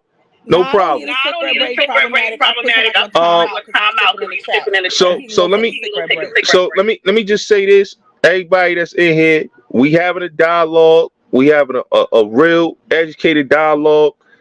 You know, now I understand that this got people fickle when it comes to, Aboriginal and African, but this is what people gotta understand, right? When we really understand history and what it is, it's not about what you learn in them colleges, okay, about history. If you ain't pick up a book and read, like when I read, before Columbus, that was one of a powerful book. And I tell anybody, go read before Columbus and understand who was here Check. before the European and before the black. Hey, got it. Can you hear me? Can you hear me? What's up, bro Sanchez? Yeah, salutes. Yeah, I can hear salutes. you. I can hear you. Yeah. Hey, Check. You were saying something, bro Sanchez? Yeah, check this out. I got a screen share for y'all. I got a screen share. Okay, bro Sanchez. You can share the screen. Tell me when you ready to share it. I'll share it for you. We got 311 people in here. Smash that like button, man. This is a Look at you powerful live, screaming. y'all. It's a powerful live. So check this out. Here's what they did, right? They told us history in reverse. So if you look at when we know when they give us pictures of the pilgrims and the Indians and shit like that. We know we're the Indian, they the pilgrim, but these are little cartoons and shit. If you look at the pilgrim, right, he looked like the dude on that oatmeal box with the black top hat on. If you in New York, then you know that that's these people right here. You see what I'm saying? I got to show y'all who the pilgrims are. It's these people right here. Boom. This is who they always been. That ain't us. Now, the pilgrims are the people who came over here on ships, the Nina Pinta Santa Maria. They told you came over on the ships. That's what Malcolm X was trying to say. We didn't land on Plymouth Rock. Plymouth Rock landed on us. They don't listen. When you ask them a picture of black people coming over on ships, they can't show you nothing but cartoons. This is cartoons. Look, they had, I just want to cook without being interrupted this time, just with these screen shares. I'm going to be brief because this finna go deep right here, right? They had cameras during these times. They took pictures of slaves getting beat, lynched, whips on the back, hung on trees, but we don't got no pictures, real pictures of them being brought over on ships. That let me know that the people they enslaved was already here. That was who we calling the Olmecs and the Mayan. History say the Mayan just disappeared. I say, nope, that's who we calling the niggas today. Now, let me show you some real shit, right? If you look at these images right here, this is not our history. These are cartoons, but you want to see the real pictures? Here go the real pictures of who came over on the ships, fam. And these ain't no cartoons. These are the pilgrims who came over on the ships, the Celtic, the Irish people, Notre Dame, that started Yale, all of these. Yeah, these are the foreigners that came over here and established the seat of power on our land. These are the people that came from Britain, UK, all of that stuff to establish. And here's the proof. And these ain't no doggone cartoons. These are real photos. Now, these are the cartoons. We are not the pilgrims. They are the pilgrims. They the ones that came over on the ships. We didn't come over here on the ships by the numbers. They did, and I'm proving it. I'm proving it. Guess what? And they still, and guess what? And they flipped it on us and told us we the foreigners. We don't got no birthright, and they the one. Well, I guess they've been here then. I guess they must have been here then. So listen, thank you for inviting me on, Bulletz Gotti, because whenever people allow me a platform, I'm gonna go in with the slides and all that if I'm allowed to. But there was a little bit of chaos earlier. I had to hop on and hop off to get my mic right and adjusted. But we good to go, man. Salutes to the bill. I'm just showing you factual evidence that can't be disputed. Who came over on ships and who didn't. Cartoons versus the real stuff.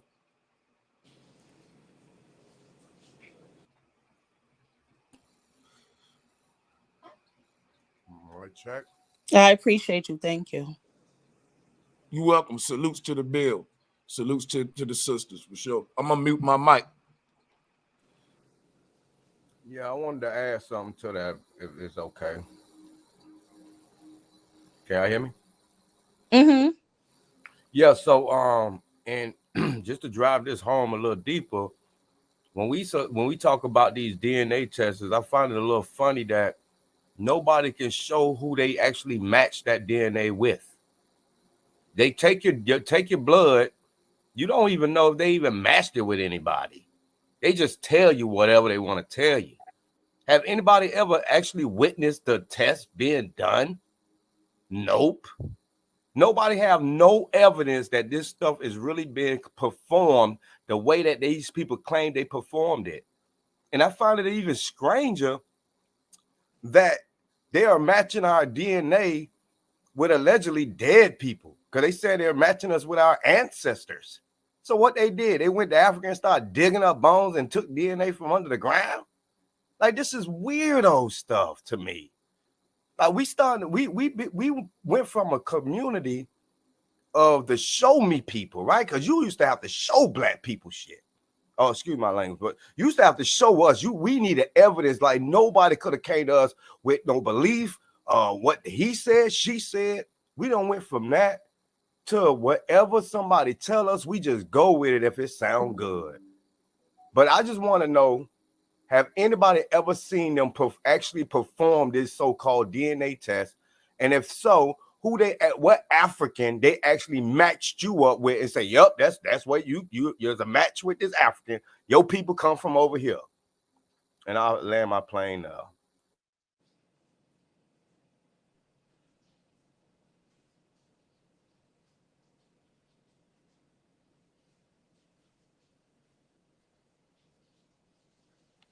Gotti, you there?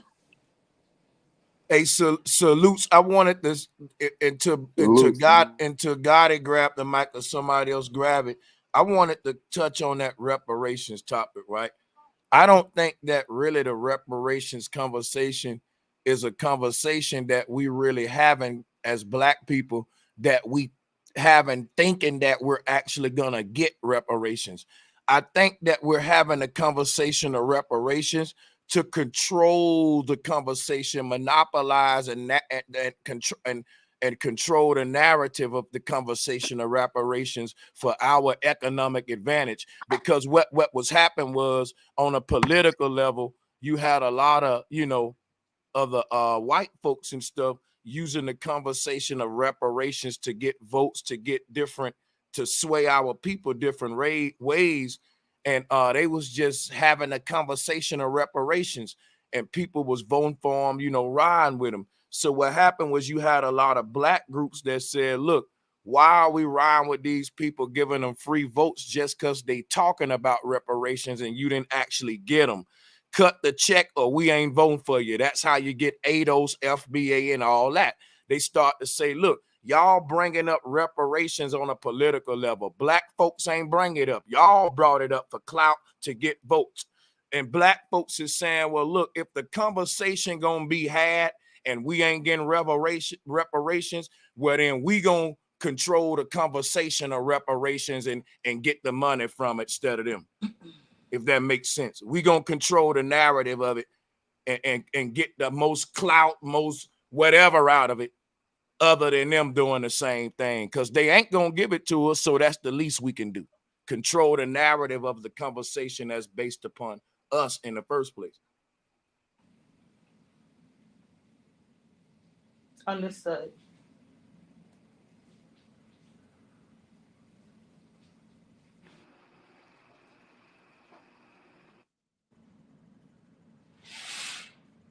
Hey, salutes to the chat room. Y'all all right, man? It's quiet on the panel. Salutes to the sisters to the sister on the call as well. I'm gonna mute my mic though, and let Gotti I appreciate the information. I'm not too familiar with the information that you're bringing. I'm always open to learn different things. And of course, if I don't know something, I'm going to ask a question. So, please don't take it as disrespect, because it wasn't. I could be a little overzealous, right? But it definitely was not disrespect. It's just me trying to figure out, exactly what you're speaking about. Bro Sanchez. That was hold on. Hey, bro Sanchez, you hear me now? Oh, yes. Yeah, I can hear you. LV, salute, LV. I see you in the building. Salute, bro. Salute. Where Aboriginal Powers at, LV? You need him to pull up? I can get him in 10. Tell him pull up. But bro Sanchez, let me say this, right, about this conversation, right, about talk about reparations, right, and FBA and ADOS, right. What I think FBA and ADOS need to do is change it from Black Americans and African descendants of African slaves. If we change those names and say descendants, indigenous descendants, and we change it to foundational indigenous people, then we could get somewhere, because African and African American is not an ethnicity. That's what people keep understanding. It's not a race, it's not an ethnicity. So we get caught up in the semantics of still calling this African American, Black, and all this, and this is why we can't get nowhere. This is why they want to give us $250,000 instead of giving us the $1 trillion that they owe us. You feel what I'm saying, bro Sanchez? Yeah. I say that, okay, you got American descendants of slaves. You saying it should be some like indigenous American descendants of slaves. That's Yo, a fact. Gotti, let the sis talk though. I want to hear what she got to say because we keep cutting her off. Oh yeah, let her. Salutes Yeah, to yeah, the yeah. sister. Yes, salutes to the Yeah, sister. yeah. She got the mic. Let her go, cause I want her to speak. I want Hip Hop Caviar to speak. I'm on mute. For sure. No Me doubt. too. So, like I said, I was not raised, but I learned a different way of our ancestry, right? So of course I'm gonna have questions, because I've heard this all the time. We were here already, and I'm not saying that you're saying that, Sanchez, but people say we were here already, we're this, we're that. So I'm a little confused. If we were, or you guys were here already, how do you get reparations? I thought reparations were people who were descendants of people from the transatlantic slave trade. That's what I thought the reparations was for. That's what I thought it was for. I could be wrong. Well, no, you know what? No, that's I can see how you would think that, but that's ain't nothing wrong with thinking that. I can see how you come to that. But what it really is that anybody who was a victim of slavery at the hands of this fiat American government for the past, when was this shit set up? 400. It's been more than 400 years, because we've been saying 400 years for a long time, but it's more like 500 damn years now. But I tell you what though, it's basically the word slave is what we got to focus on, because if you came from across the water and you ended up a slave on this land, you need to get reparations from this government too.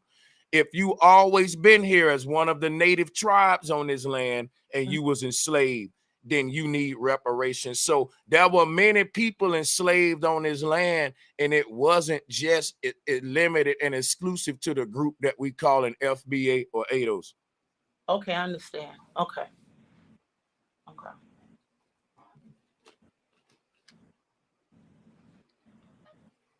So, now, but I do Sanchez. I guess I have another question. So now that we're into this whole quagmire of who's black, what's black, we're not black, we're this, we're that, we're copper, we're whatever. As melanated people moving forward, right? How are we going to help our communities? Because we are disenfranchised, right? We very much are disenfranchised. We have low education. We have a lot of poverty, a lot of criminality in our community. So moving forward with melanated people, how do you propose that we change that so we can get out of that systemic poverty and criminality? Do you have an answer for that, please? So right now, what's going on in the world is a big reset. And we know about the Facebook, the Cash App owner getting killed, and a bunch of things are changing in the world. So what I would suggest for our people to compete moving forward is to redefine the very fabric of what our culture is. Because for the past couple hundreds of years, they've given us a culture based on consumerism, bling, bling, different stuff of that nature.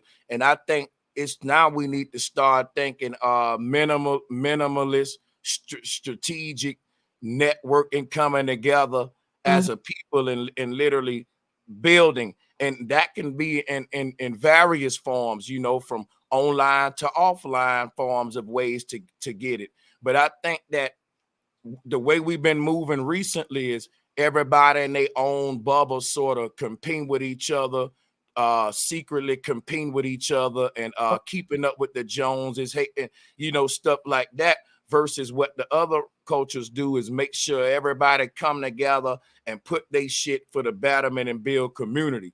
What we have is communities full of people stunting on each other. Like in the South, what I see going on is if one neighbor gets something, the other neighbor feel like, I got to go get some stuff. Keeping up with the Joneses is what they call it. Right. Versus that whole community building together, like the Jewish communities, the Amish communities, and all that stuff. So, but this is the culture that they gave to us: divide and conquer, crab in a bucket.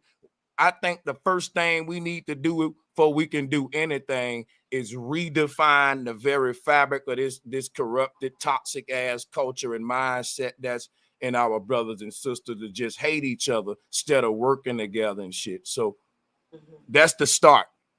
Okay, that's a good answer. Thank you. Me personally, man, I think the competition helps. You know, competition quite often brings along a lot of ingenuity. So where things are challenged, and even if it's within the confines of people who already agree, even the powers that be may have two brands that are seamlessly competing, but in all actuality are owned by the same entity. Or one singular entity may have a vested interest in both parties, you know, so regardless of the outcome, they allow both parties to utilize whatever they feel is, you know, the best tactic, the best advertisement, and then, you know, they both put it to the world to see. I mean, look at your a cell phone company. You would look at AT&T and Verizon as competitors, but in all actuality, they fulfill the agenda to keep the infrastructure of telecommunications fully functional. So regardless of which one is doing well, the overall agenda gets met. Moving forward in this modern time, I think, you know, like-minded people like Brother Sanchez and others who have the know-how need to find a way to enact a plan without openly communicating it or having to disclose it to every person. A lot of times we get into these conferences and, you know, these big platforms to discuss a plan when the opposition, which every idea has an opposition to it, strategizes and adjusts to marginalize or even to get rid of whatever you're dealing with or to usurp and take.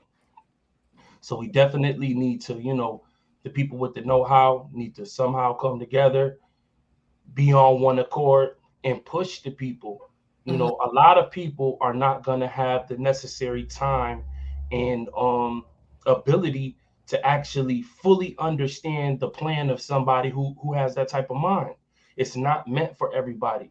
And I've seen a lot of great people, you know, waste their time trying to convince others when they should be enacting the plan that seamlessly moves people without you having to explain.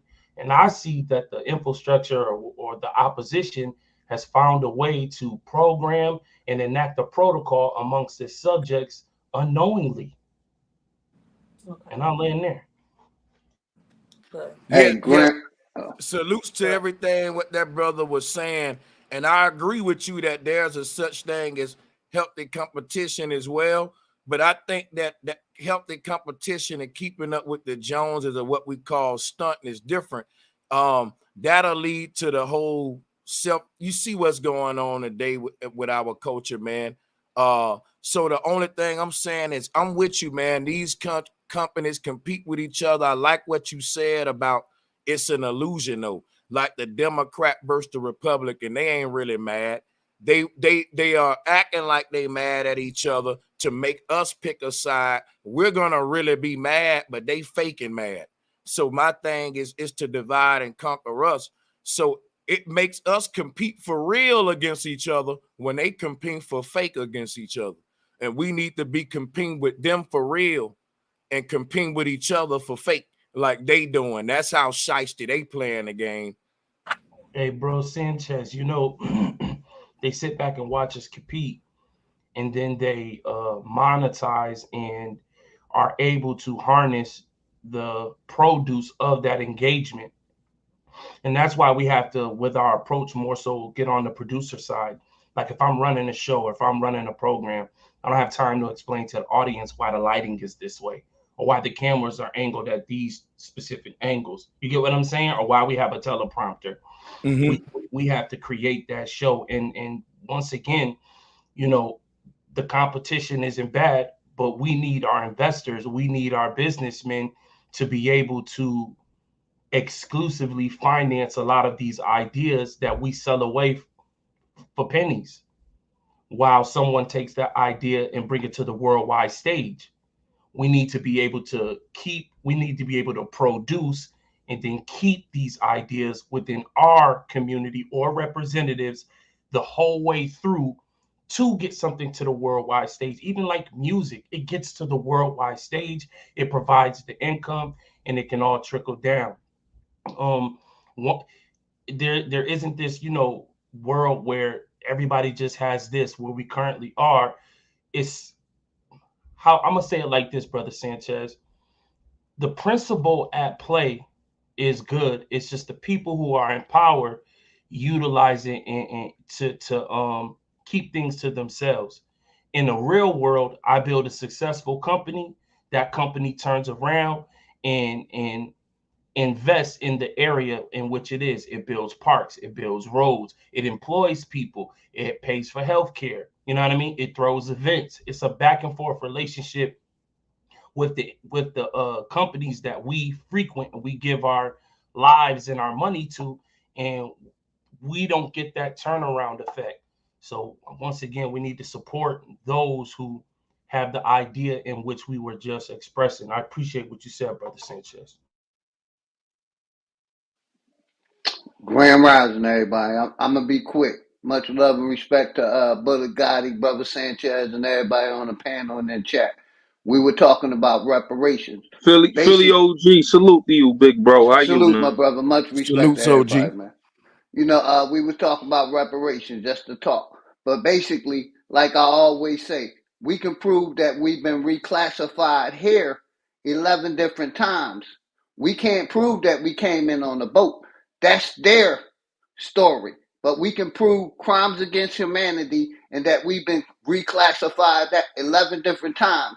If we can get our information to Congress to hear us as one unit, then probably we can start to talk of reparations. That's all I wanted to bring. But we can prove crimes against humanity and that we've been reclassified 11 times. I just wanted to bring that to the panel. I'm going to go back down. Much respect to everybody. Grand Rising. Salute.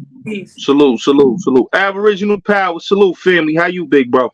Man, what's going on? I don't know if y'all can hear me. I'm on the road, so my signal might be a little off. Peace and blessings to everybody that's on the panel, man. Salute. Peace and blessings. Peace and much respect to you, my brother.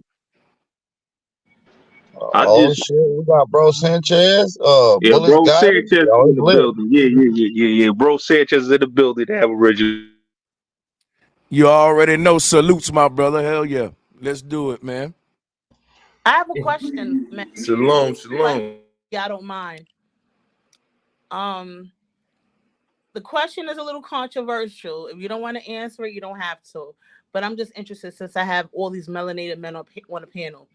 What is the issue with black men and black women? Why don't y'all like us? Anybody? Bueller? It's not that we don't like y'all. I love my melanated goddesses. It's not that we don't like y'all. Y'all don't listen. Y'all combatives. That's a certain group that don't though. Wait, who said that? But I don't think none of us brothers up here part of that group though. There is a certain group of people out there. I hate to keep bringing this situation up, but with the Jess Pearly situation, and I know Bulletz Gotti came and dropped Jews on my channel on that, but I ain't gonna lie, a lot of dudes who in that situation literally hate black women, no doubt about it, dog. Right. Like they fall under the bracket that sister talk about. It might not be none of us, but we can't act like she don't got a point. It is a big community of Negroes out there that's popular too and strong that fit what she's saying. So I'm gonna go ahead and take accountability and say we got to speak up, brothers, to that side, even though we don't you know what I'm saying, fit that shit. But yeah. Okay.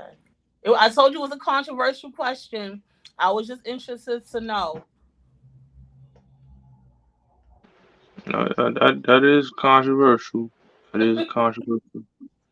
But as far as like the conversation going with reparations and everything else, you know, right now in 2023, we have a lot of arguments and pieces, especially when you go on these platforms and when people talk about our history.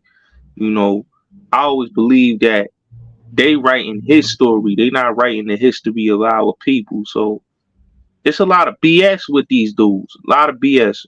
Now I got somebody in the back. Let me see what this is about. Yeah, what's up? How y'all doing? I got a question for Sanchez. Bro Sanchez, somebody got a question for you. Okay. Salutes to the brother. Dr. No, ain't no Reeves, salutes. Ain't no salutes. You try to play me before. You try to I play me don't know on your channel. who you are. You don't mute Okay, people. You yeah, don't let we people can talk. just go. Check this out. Check this out, I sucker. don't want Check no this out, smoke chump. tonight, bro. Check I'm this out, just chump. chilling, man. I'm Listen, just you got chilling, some bro. cartoons you want to show us, or can I speak? Do you have more cartoons you want to show us, or can I speak? Bulletz Gotti, I ain't dealing with no trolls tonight, bro. Right, but I'm dealing with your mom. She at my crib right now. Let me speak. Can I speak, chump? Yeah, that nigga's a clown. Yeah, I'm His not. mom is I the don't have. clown. Your You know mom what? is. Heard? I'm gonna just let him speak to You a Bullets. fucking Yeah, let's Decide bird. speak to about your cartoons get you him up showing out of there, everybody. and we can go ahead. Let's Shoot, cool. Yeah. You a fucking bird. Hey, salutes to that brother, man. I hope you sleep well tonight, man, without thinking about me having a heart attack and shit, brother. You should take your Ritalin. You should take your Ritalin, son.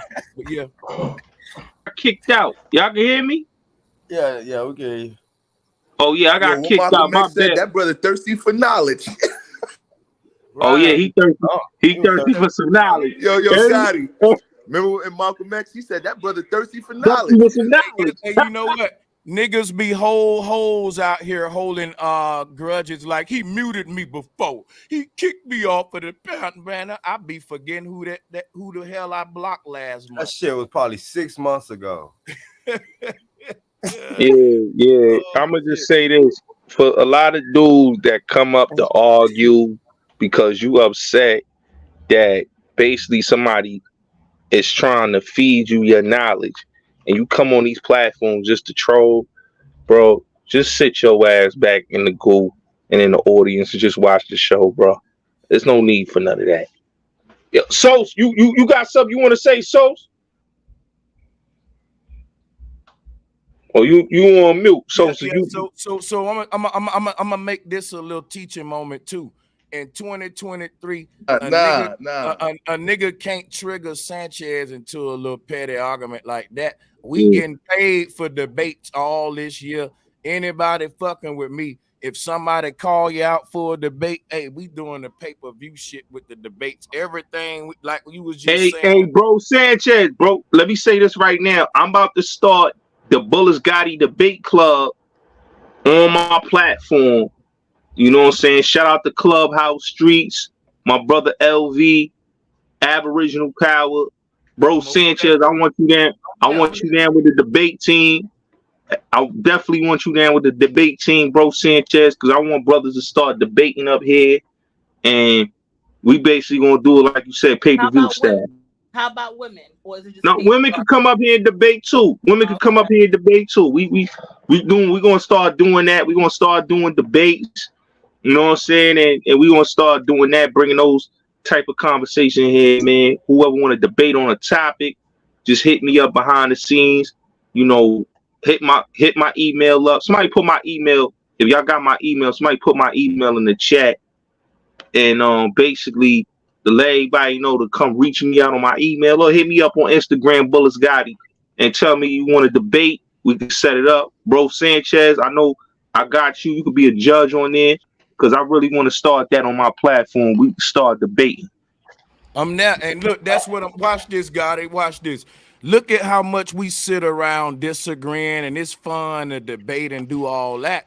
But sometimes we be passionate, turned up, and no matter what, like he said, my cartoons, right? I know he want to challenge me on my information. He probably think I'm pseudo. Listen, he probably came on my show trying to challenge me, and I probably booted him because he was trying to talk over me. But what I want him, that brother, to know, and brothers like him, channel all that energy until you forming you a slideshow for a professional debate. Because let me just say this, and I'm gonna mute my mic. I found out this what's going on.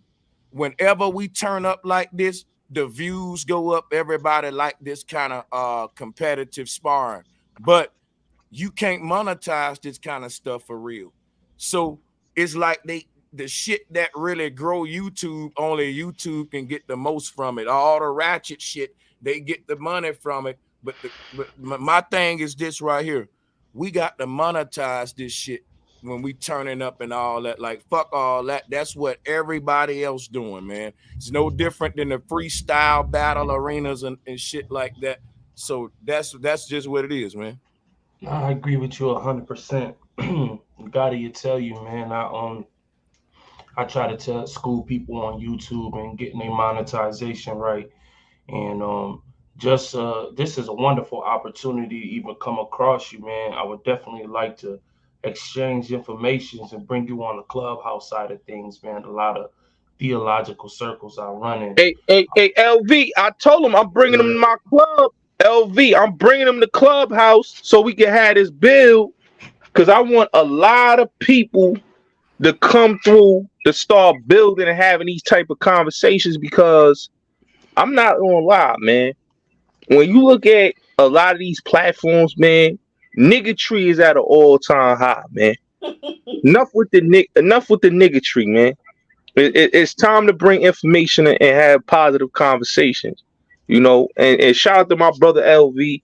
We definitely gonna bring Bro Sanchez over there to Clubhouse so we can have a real big dialogue. Just today, I'm not gonna lie, Bro Sanchez, I had a room this morning, right? I had a room about Africans versus natives, and it was a big room. It was a big room, and I wish you was up there, Bro Sanchez, because a lot of people need to hear these facts and see the points that we are spitting up here, because at the end of the day, when you look at a lot of these platforms, they want to tell you this Black to Africa theory and not tell you the facts of who you are. Yo, matter of fact, though, listen, though. I'm sorry. Clubhouse streets. No, we all freely speaking. Go ahead. You know I'm gonna troll you, Gotti. You know I'm gonna troll you.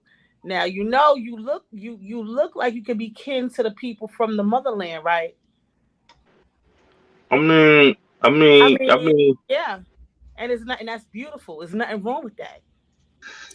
So why deny it?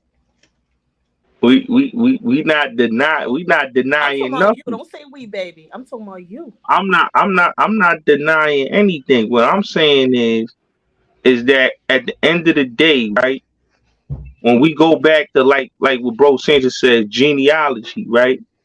And we go back to our blood, and we go back to what our ancestors. When we take these DNA tests, or whatever they want to say, these fake DNA tests. I'm not talking about these fake DNA tests, but we trace back our roots and our bloodline, right? It's going to show how much percentage. When a white person say, right, they have the blood of what they say, sub-Saharan African. That's what they like to say. Okay, they say they have sub-Saharan African. So that means, right, that they are more connected to the people over there. Why? Because when we go back into theology and history, and we go back and we look at why they so connected there, it's because they came out of those caves, okay? And how did they go in those caves? It's because it goes back to Jacob, okay? And then when you go back to Jacob, you talk about the albino people, the Canaanites, okay? The cursed people that basically was cursed because God cursed them because of Cain, all right? And when you go back, they were albino people. So when you go and you look at those people that was in the cave, hold on. You reaching for the stars. I just made you know what I mean? And I can speak for myself and other people. It's all right. But I mean, if you're saying you're not that, then you're not that. That's cool. No. What I'm saying is, at the end of the day, we got to go back to our blood type and what we connected to. Okay. That's my question is, what does it mean to be that? That's a fact. What does it mean to be that? To be what? Exactly. What are you saying? What is it to be a sub-Saharan? What is it to be an African or a specific tribe from Africa? It doesn't mean anything, and I'm gonna say that only because you're not from there, right? You're American, I'm assuming, right? So you're not from there. My whole thing is, and this is just a comment, I feel like, and I'm gonna say melanated people because you guys are not Black. But I feel like we're so fixated on what we're not focused on where we going. And that's the problem. That's the problem. I'm not this, I'm not that, I'm not this. But then when it comes to Black people, we're on the bottom of the totem pole, right? So why don't we have discussions about that instead of trying to prove to the world that we're not from Africa? Okay, we're not from Africa, right? But people still look at us like we're the bottom of the totem pole. So what are we doing to change that? Nah, but you know why they look at us like that? I'm gonna tell you why, right? That's why I go back to paperwork. Let me go back to paperwork, right? And pay in the Constitution, right? We Okay, go I have back a to question 14. for the sister. Oh yeah, yeah, you can God speak. damn. You can That's speak, crazy. Queen. Okay, for peace. So sister, do you know about the at the Grand Canyon, which is in the United States? Do you know about the secret caves and underground cities with the same? And I don't like calling it Egyptian hieroglyphs because I feel like these are just I don't know what to call it, but they're everywhere, you know? So I don't like to really just have like the Egyptian in front of that Yeah, that's title, true. but it's proof of the hieroglyphs inside the Grand Canyons and the same thing that they found in Africa. No, And they're actually, you keeping know what? this I've covered never up. heard. So No, it's I've like, never heard of it. Mm-mm. look it up. And that just shows you what the brother was saying earlier. We've already been here. They're covering up um pyramids and everything that's already in America that look just like the ones Right, that because they call the everybody's so Mississippi River the fascinated Nile with River. over in Africa. They're over here too. So if these same things is over here, the same geometric structure as the ones are in Africa, how haven't we Mhm. already been here? Okay, and you know They're what? not I the will same. take They're not the same. consideration. I will take that into consideration only The because hieroglyphs I have are never. the hieroglyphs Ne- inside the Grand mhm. Canyon is Not the the same hieroglyphs that's not the found. structures They're which you spoke of. Tibetan. The ones in the Well, Grand I'm just Canyon saying are the Tibetan. They're hieroglyphs from is the Tibet. same as they are in Africa. The point is, this is something They're of not. our people. We already been here and they're covering Cool. this up. It's a reason why they Cool. don't want you going deep into the Grand Canyon, into the Mhm. inside cities that's in there. You know what, and I can agree with what you're saying, and I can do research on it because I don't have enough information on it. But I'm posing the question: we can go back to Timbuktu. What are Black people in America doing to better the situation? What are Black people doing to get out of poverty? We could sit up all night and talk about the Egyptian buried pyramids, but what are we doing in our communities? What are we doing with ourselves as a people? Right? You look at Spanish people, look at Asian people. They all together. We're the only ones disenfranchised. So we need to have that Well, conversation. maybe if we stop looking outside of where we at, we can tap back into what we need to tap back into. We keep looking for ourselves across the motherfucking seas when everything is already here. That's the point we're trying to get No, what's across. happening If They we know would how to tap is into the where identify we're source, themselves. sister. already at, Mad division if going we would on. tap That's into what where we're Caviar was already talking at about. and stop Yeah, trying to that's all. disclaim. You know what? And you know what? I am going to do research on that because I don't know. But even if we were here, right? They're not going to allow us to get anything that we supposed to have. So how are we going to move on? How are we going to educate our children? How are we going to get out of systemic poverty? No one is talking about that. So listen, I don't Identity think. is a big part of moving I, forward. That's all. But we don't agree. listen, Black hold on. people, we never always going to agree on that. You know what? You know what? I'm gonna say this. I don't think for number one, YouTube is the place for that. But I will also say another thing is the conversation of human origins and who we are and all that in of itself is a whole industry full of lucrative amounts of income. Like this is a whole institution. It's people. I can pull up articles to you all around the world right now about a buckload. This is a conversation a lot of people having. I hate to say it because it's money in the conversation. You know what I'm saying? So when we talk about just being having knowledge of anything, that translates to power if you apply the knowledge, right? So we know you got to apply it. But when it comes to us building and what are we doing and all that, I do think it's a lot of brothers building and all of that and setting up different things in their own visions and ideas, unique ways in this changing world to build and all of that, and at their own paces as well. So I mean, don't just think like that, sister. It's good things happening as well. So salutes. And also, man, I just think just from what I've seen and studying history, you're going to have different waves and times to where we are able to come together and mobilize our people, and other times when we're defeated and we're still picking up the pieces to give another effort. Even us being right here right now is a testimony to the strategizing and planning of the people who actually failed. We get results through our actual failure, but when we're in the process of, it's disheartening, especially for a generation who comes on the tail end of, let's just say, losing a war, an engagement. It takes time. Have anybody here has been a manager or a supervisor or a union representative and actually had to organize large body of people? Of course. And then think about it nationwide. Getting people on one accord, one idea is not something that's easy, especially when the opposition is able to outspend, incentivize bad behavior. It's like there's been plenty of people to step up to the bat and put the work in. It's just that this work actually come with a price, man. People die behind this shit. Yeah, Families get torn up behind this shit. Can I say something? Federal budgets are spent. You know what? Our gangs and all of our like real niggas and all that really gotta get behind the nerds and the people with the intelligence and shit.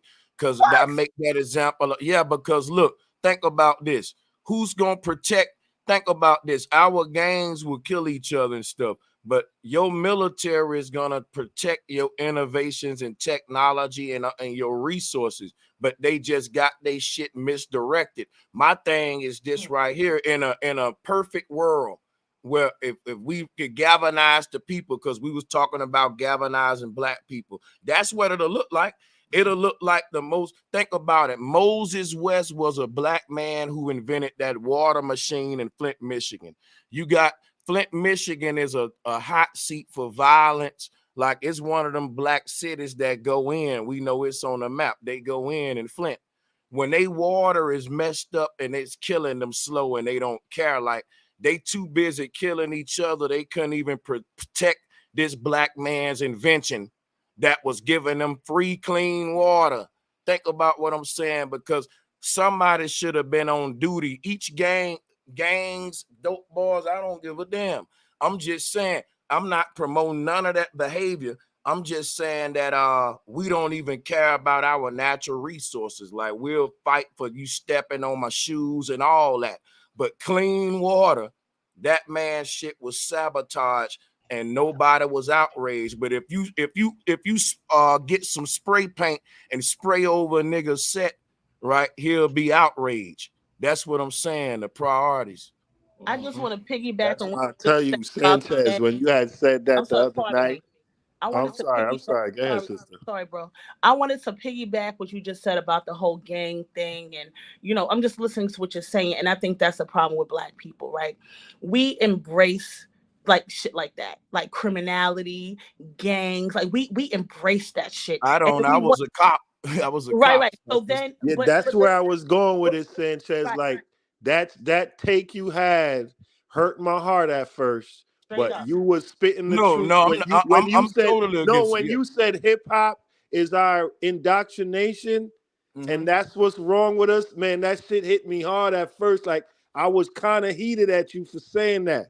But when I sat down and thought about it, man, it's some truth to that shit, boy. It's some fucking and that sister, right? We do embrace gangs and stuff, but that ain't what I was attempting to do. I was just trying to say that our militant-minded brothers are misusing their militia. Everybody got militias. You got the Proud Boys. You got different groups that's militant. I'm saying our militant groups ain't militant about the righteous things and stuff. They feed on their own people. The mob, every Italian don't have the culture, bro. No, they like feed, the average. they No, feed. listen. The average Italian American don't have like a good report about the mob. They'll tell you like we not mob people. We not with the mafia, but they know that shit go on. And when it comes to how the mob is gonna be portrayed and how they go protect their community, they handle it in house. You know what I mean? They don't prey on their own people. When it come to us, like Sanchez said, everybody got a criminality element to their culture. The one thing about our criminality element is it seems to eat on us versus eat on stuff that's outside of us. You know what I mean? Well, So that's a part of. Damn, that was so powerful. Well, Shit. here's the thing. Sanchez said it, with the rap music, with the movie industry. I could just say Waist Deep, Friday, Baby Boy. It's not about anything more than you succumbing to vices, your vices. If that's fucking bitches, if that's counting money, if that's trying to do whatever your vice is, there is a showing of it through radio, through television, through all forms of entertainment as somehow rewarding. And you have to understand when you're dealing with the marketing industry, you don't give a fuck about no nigga who 30, 40, 50, 60. It's all about convincing the 9-year-old, the 10-year-old. He's going to make his mind up on how he's going to be and what he's going to spend his money on through his lifetime. That's already set. Everybody gonna pay rent. Everybody gonna wear clothes. Wait 1 second. Everybody gonna do all these regular things that we do, but it's where you gonna spend your money at, and that influence primarily happens when you're young. So when a young guy his mom is at work, his dad's not there, or vice versa, or both parents is at work. He's babysitted by the radio. His favorite song, his favorite hood movies. All of this is leaving an in-lasting impression on the young minds. If anybody understands marketing and the targeting of marketing, it ain't got nothing to do with none of us on stage who have already made their mind up about life. It's the young guy, the young kid. That's who they're convincing with this shit. And they're going to fall to the follies and vices until they 20 and 30, then try to clean it up. Then they're going to get it right by the time they 50, and then they already out of the effective working force, voting force. You're tired. You're done. All of this to keep you consistently working. If you understood anything about any civilization, group of organized people, collective of anybody, they all need active members to continuously put their hands to ideas to build everything the fuck we see around us. And the moment you fucking take a break is the moment all this shit stops. So they got to tax you. They got to keep your work going month after month, year after year, generation after generation, and shit don't stop. You just have to understand what's the overall objective and how you can usurp it. None of this shit is evil. Just like your shovel ain't evil. It's who's holding the motherfucker.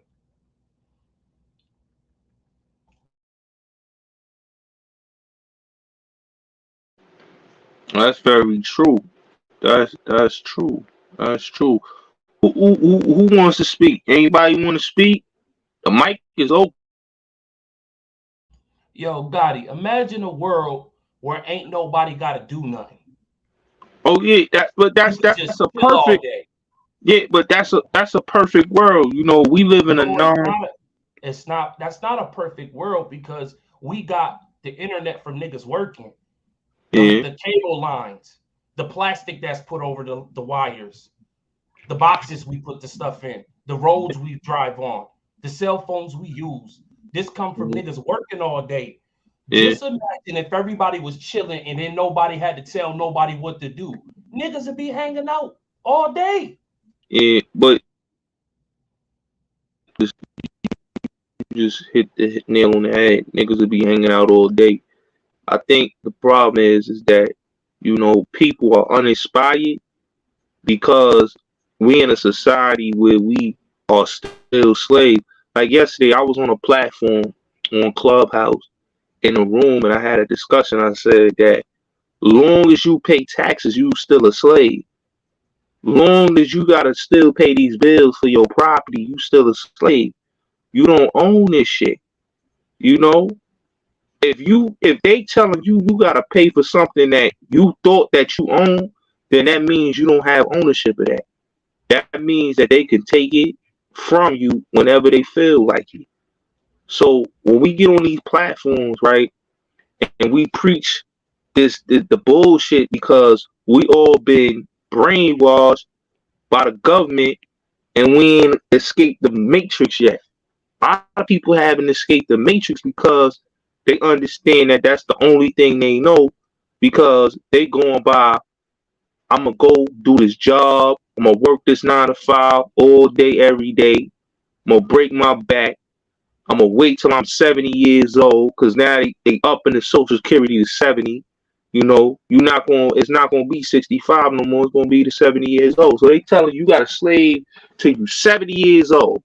First they told you had to be 65. You're gonna have to slave till you 65. Now they upping it up to you 70. So that means basically you don't own a goddamn shit. You a slave to the fucking system. And this is why people don't understand that, long as you preaching what they tell you to preach, you're gonna still be brainwashed and still be lost and still be in the matrix. Once you take that red pill and once you understand that all this shit is a lie, all this is bullshit, then you gonna see. People spend 24, I'm gonna keep it real. People say the whole time of their day they spend online talking about celebrity gossip all day. Niggas talking about dumb shit all day. You know what I'm saying? Whether it's beefing, dissing, dragging, they dragging each other all day when they got new diseases out here trying to kill you. When they got new shit out here trying to fuck your whole life up. Where they trying to stop you from your greatness. You understand what I'm saying? So now they poisoning your children. They poisoning you with the foods. I went to the supermarket, and I'm gonna say this right now, bro Sanchez. I went to the supermarket last week. I did a live stream. I was in the supermarket, right? And I said, if you go in the supermarkets in the inner city, and I'm gonna do a live stream in the supermarkets in the inner cities, and I'm gonna go into the supermarkets in the Caucasian communities. When you look at how you go in your own community and look at the shit that they selling to your people, nothing organic, nothing healthy, all bullshit. But then when you go outside of your community to these other supermarkets, they got everything organic, they got everything healthy, they got shit that you're supposed to be eating, but in your community, they got nothing but food deserts. So they basically feeding you shit that's gonna give you heart disease, that's gonna give you cancer, that's gonna give you high blood pressure, that's gonna fuck you up to the point that you're gonna be like, damn, how I got all these illness and all these problems with me health wise is because basically they feeding you the wrong type of shit. Every time I watch news when they talk about our health, right? They say, we have sleeping problems, we have high blood pressure, we the ones that suffer from the most heart disease. All this shit is telling you basically they putting the shit in here for a reason. So now you don't understand that you a prisoner of war. That's what people don't understand. You a prisoner of war. And why you're a prisoner of war? Because they starving you out and they poisoning you and they doing a whole lot of shit, spreading chemtrails in your community. Okay? Because that's what they doing. Pollen, pesticides in your food, steroids in your meat, all type of bullshit that they putting in there. And now you understanding now why is the children fully, the girls is fully developed. The boys is developing so fast. Why? Because the shit that they putting. And now you looking at all this type of shit and you say, let me tell you something, man.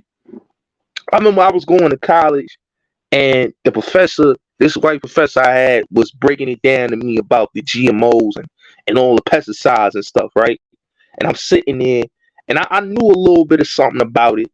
But when you start really looking at the shit and you start breaking it down, how they really is poisoning motherfuckers with everything, like your deodorant, they killing you with that. The toothpaste is killing you, killing your brain cells. Everything that you think that shouldn't even be doing harm to you is doing harm to you. So this is why I tell people, you a prisoner of war. They already know what they doing. They trying to kill you off. It's a spiritual war. It's a physical war. It's a mental war. It's a chess game. This is why when I tell people, like, people ask me, yo, why you don't drop gems on your channel and speak to the people? It's because a lot of times people don't want to hear the truth. They're not ready. They not ready to get out of that matrix. They still want to be transfixed in the matrix. So that's why they promote gender wars all day. I'm tired of hearing about gender wars. I'm tired of hearing about black men, black woman beef. All that shit is a distraction. All that's a distraction. All this shit is a distraction. What people don't understand in the community, 99%, what people got to look, right? You got the problems with the drug war, them taking our land. All this shit comes from basically us being slaves and prisoners at war. We have not left the slavery because we still prisoners at war. They still holding us as prisoners of war. Not only they incarcerating us, but they incarcerating our minds. How they incarcerating our minds? Look the shit they put on TV. Look at the shit that they put in the music. That's incarcerating your minds. So now they make you understand that basically, oh, these are the dudes we're gonna make these so-called fake dudes as the conscious leaders, right? They not really for the community, they really for a bag. They not there. See, a lot of these dudes that you see that show the jewelry all day, that show the chains and the women and the cars, they are not about consciousness. They about what they could do is feed their money and feed their greed and their power. You got people that want power and greed. See, a person that's really about their consciousness and really about their people is each one teach one. They're going to feed knowledge to you, brain food. They're going to give you that brain food. But when you got people that's, how you say, false prophets, false leaders, they're going to show you that basically who they really are. And this is why the false prophets and the false leaders get exposed every time. You know?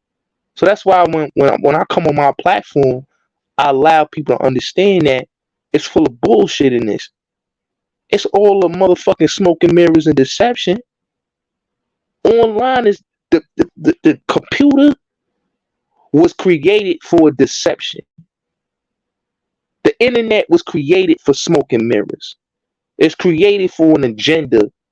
It's not created for you to understand that what you see a lot of times is bullshit.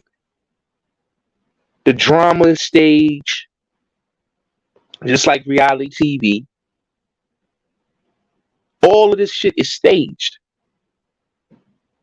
Nobody is trying to tell you that we just doing this because we doing it for a bag.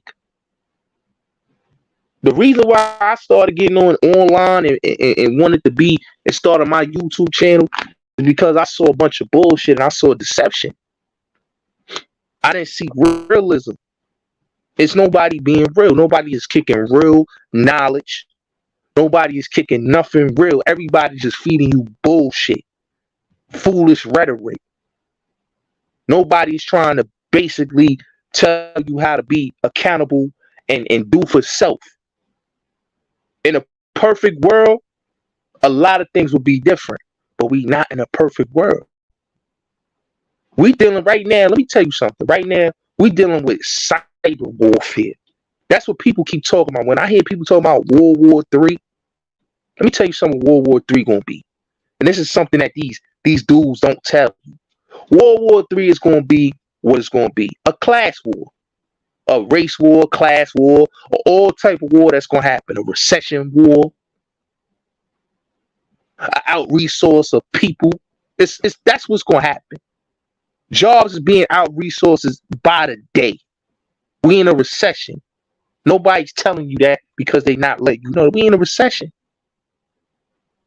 How we in a recession? Just look at how the prices is going high up on eggs, milk, food, everything. Everything when you go shopping in them stores, the prices is going up. So now, we as the pawns, as they like to say, the pawns, the people, okay, the people is being caught up in this mix that they got the scare tactics. And I always say it's scare tactics because let me break it down with the whole shit with the bro Sanchez, you did a lot about this with the whole Cash App and crypto thing, right? Notice this, right? Cryptocurrency at one point, right? When Dr. Sebi and a lot of people was talking about crypto, I always tell people that was the best time to get into crypto. Cryptocurrency now, to be honest with you, cryptocurrency now is controlled by the government. Majority of the people that was the founders of cryptocurrency, that was the people that was doing cryptocurrency before it took fold for the government and it went public, are not even here. They got deleted. They no longer here no more. The owner of Cash App, people saying, wow, that's crazy what happened to him. That was a hit. Anybody with common sense know that was a hit. They want to take over Cash App. Now they're telling you that we're going to tax you. The government is telling you we're going to tax you because now they want to control the currency. Digital currency is what they're going into. Why? Because it's one world, one currency. New world order. We are in a new world order. People not peeping the game that this is the new world order right now. People not peeping the game that it's one world currency. They know what they're doing by knocking these people off. They're changing the whole game plan. So now that it's one world currency, and they taking everybody, locking certain people up, putting them in jail, killing them off, because now they want you to understand that they are controlling everything. This is what people got to peep game about in this world that they really have to understand, man, is that the control system is not with the people. The government is controlling the show. Now, when you was watching a lot of these movies, like The Demolition Man, like The Minority Report, and many other movies, In Time, whatever movie you saw, right, back in the days when they was talking about this, they was preparing you for the future. The Book of Eli, preparing you for the future. The FEMA camps and all that. The whole thing that happened in Ohio. This is things that people not peeping game that's going on right now. So now when we get lost in the source and we believe that what the media tells us, because the media is the biggest spin cycle. Okay, it's the biggest spin cycle. All the media job is to do is to lie to the masses, to tell them what they want you to hear. They're not telling you what's really going on. They not. I was telling Bro Sanchez about how YouTube guidelines are changing. If you look at the guidelines of YouTube, why it's changing? Because when you start waking up the masses, that's a problem. You cannot have people woke, because now when you get people fully woke, you rebelling against the government and the system. So they got to keep you dumb, deaf, and blind with all this bullshit that they put out there in the media. This one beefing, that one beefing, the internet with the entertainment shit, all this bullshit, the celebrity gossip, dumb shit, and all the drama with people beefing on YouTube. They not trying to get to nothing that's going to get us where we got to get to. You can't sit there and listen to a bunch of fools that's getting paid to be idiots. See, that's why I tell people, like, I keep it real. People went at me because I exposed the truth. I'm all about truth. These people is not about truth. They about bullshit. Because they not going to tell you the truth. They just going to tell you bullshit 24/7 because it's about them doing negativity.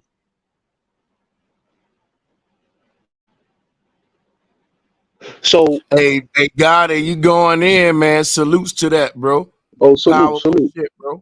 Yeah. So, like, what I'm saying is that, when you look at everything that's going on right now, and you just look at what's going on, the masses wise, the pipelines, I don't even hear nobody talking about these pipelines. Let's talk about these pipelines. Let's talk about how the government is fucking with the weather. Nobody talking about how they fucking with the weather. How these people want to go to the earth and leave us here because they know the chaos is going to happen. They know what's going to happen here. They know the chaos. So that's why they getting these spaceships ready to go to the earth and leave us here. Come on, they ready to go to the planets. They going messing with the planets, knowing this, knowing that they are not ready, that they cannot live on these planets. They know they can't live on Earth. They know they can't. We the people of the Earth. We one with nature. You understand what I'm saying? We one with nature. That's why nature understands us. The animals understand us. Because we one with nature and we the people of the Earth.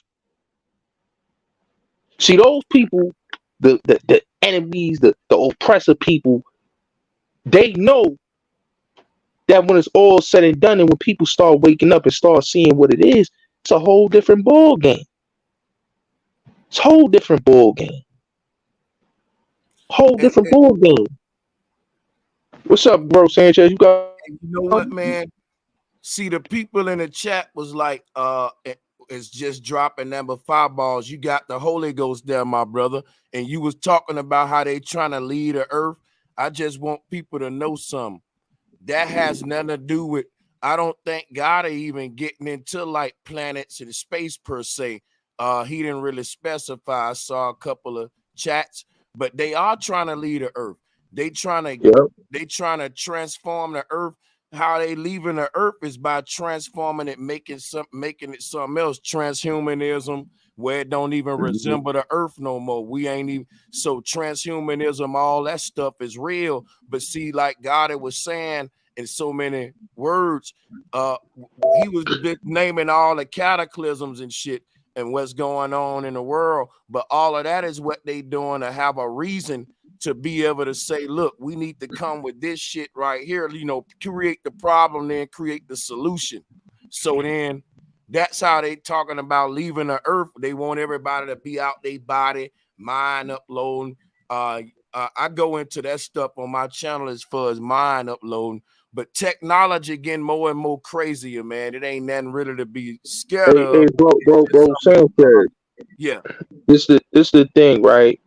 What they don't understand is, right, with the earth right now and just with the weather, right? Let's talk about this, right? If you look, the fish is dying, right? That's telling you something right there. The fish is dying in the water, right? You go in Antarctica, the ice is melting, the weather is changing, right? Why? The weather is the way it is because they playing with the weather. That's why. See, they not telling us that the weather is being played with. When you looking at California, it's snowing in California like crazy, right? When you know California to have the craziest snow that has happened.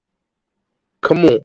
This is what I'm saying, that in the East Coast, the North, no snow. But you look at the West Coast and the South, it's snow.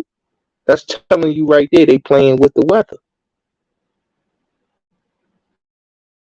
That's backwards that's backwards as hell. No snow on the East Coast, snow on the West Coast. Facts though. That's hella backwards, man. Everything. I believe they've been creating the weather for the past 50 years with technology, man. No, but bro, Sanchez, this is what I'm saying is that they messing with everything because at the end of the day, when you look at what's going on, is that this is what happens when you have people, these evil-minded people, messing with our weather cycles. So now we not understanding, we logically not understanding why the weather cycles is fucking up. Why is that when we look, the weather is fucking with our allergies? You know, we getting sick and all type of shit that's happening is because what they are doing. You know, what they are doing. So this is why, like I said, bro, Sanchez, when it's all said and done, what's going to happen is, especially in America, what's going to happen is that the people is going to finally realize that everything is going to be, look, bro, Sanchez, this is what they saying, right? People that have bank cards, you no longer going to be able to use it because they saying they out resourcing bank cards.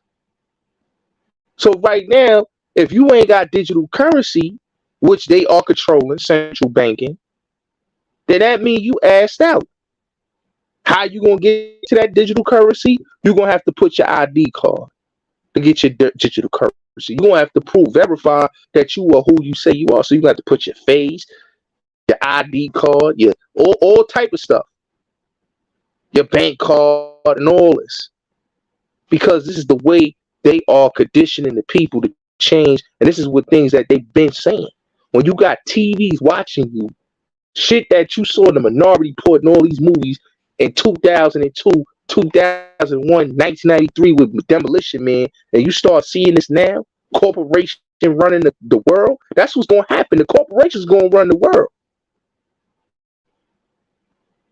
It's no more for the people to understand. And this is why, like bro says, when we get into these conversations, it scares people because it's the truth, though.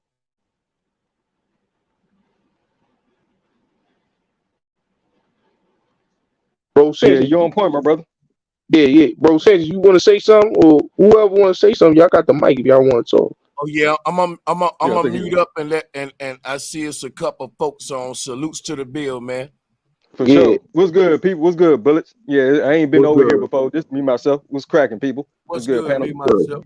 What's good, bro? I just want to throw something in there. You know, all I need is like 2 minutes for my 2 cents. Smartphones make you dumb. I don't know if y'all noticed that, or you feel what I'm feeling. Smartphones make you dumb. There's a calculator on your phone. Your brain used to do that for you. They simplify things that the human being is supposed to be bred up to know how to do. They call it the smart device when in actuality it's creating a stupid populace. Hold on, I wrote some more stuff down. Hold on real quick. Trump just got inaugurated on Martin Luther King assassination day. Hold on, I got a few more things. Computers are eliminating people. Are kind of went over that with the smartphones are making us dumb. That's part of the program to get us to a stage where we think we're intelligent when we're actually idiots. Computers are here to eliminate the need for human beings, and there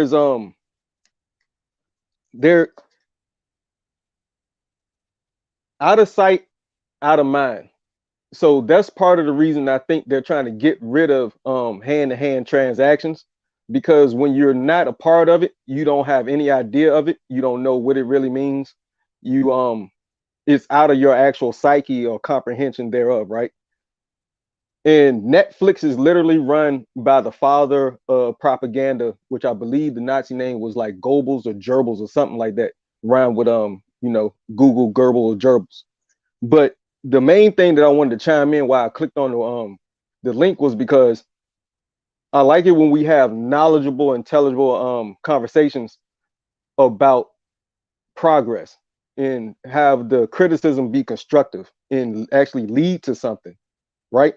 To an actual constructing or building up of something in our community, physically, metaphysically, spiritually, right?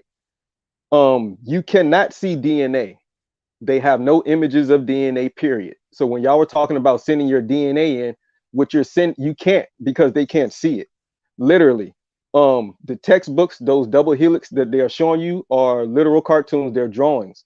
The closest that they've come was in the black and white era. A lady took a shadow of a picture of DNA with what is it called? Radio waves, microwaves, right? And so that's the closest we've come. So it's all hypothesis. You can't see it, so you can't test it. So that's out of here, right? And the other thing was aluminum. You were talking about chemtrails, right? And how they're literally poisoning us. What's in those chemtrails is silver oxide. Silver oxide is something that they carry in hospitals and other places to help coagulate or congeal open wounds in certain cuts and bruises, right? Because it'll help congeal the blood and it'll turn it into jello so it can like solidify. So that's literally what they call cloud seeding, but really what they're doing is they're clogging up the source of our reality, which is our breath. And that's why we're having issues and problems within our physical being, because they're messing with the source of it, which is Yah, which is the sun, really. And if you notice, when they spray these chemtrails during the day, this is gonna be it, right? Notice that the sun is a vortex. Notice how the cross hatching, the actual hashtagging of the sky, which they the planes make the hashtag. You'll see it start to swirl around the sun. For some reason, it always ends up flowing towards the sun. So I just want everybody to pay attention to that. And peace and power to the panel. That's pretty much my 2 cents for sure.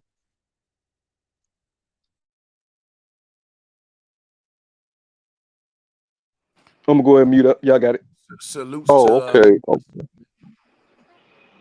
Yeah, can I say something?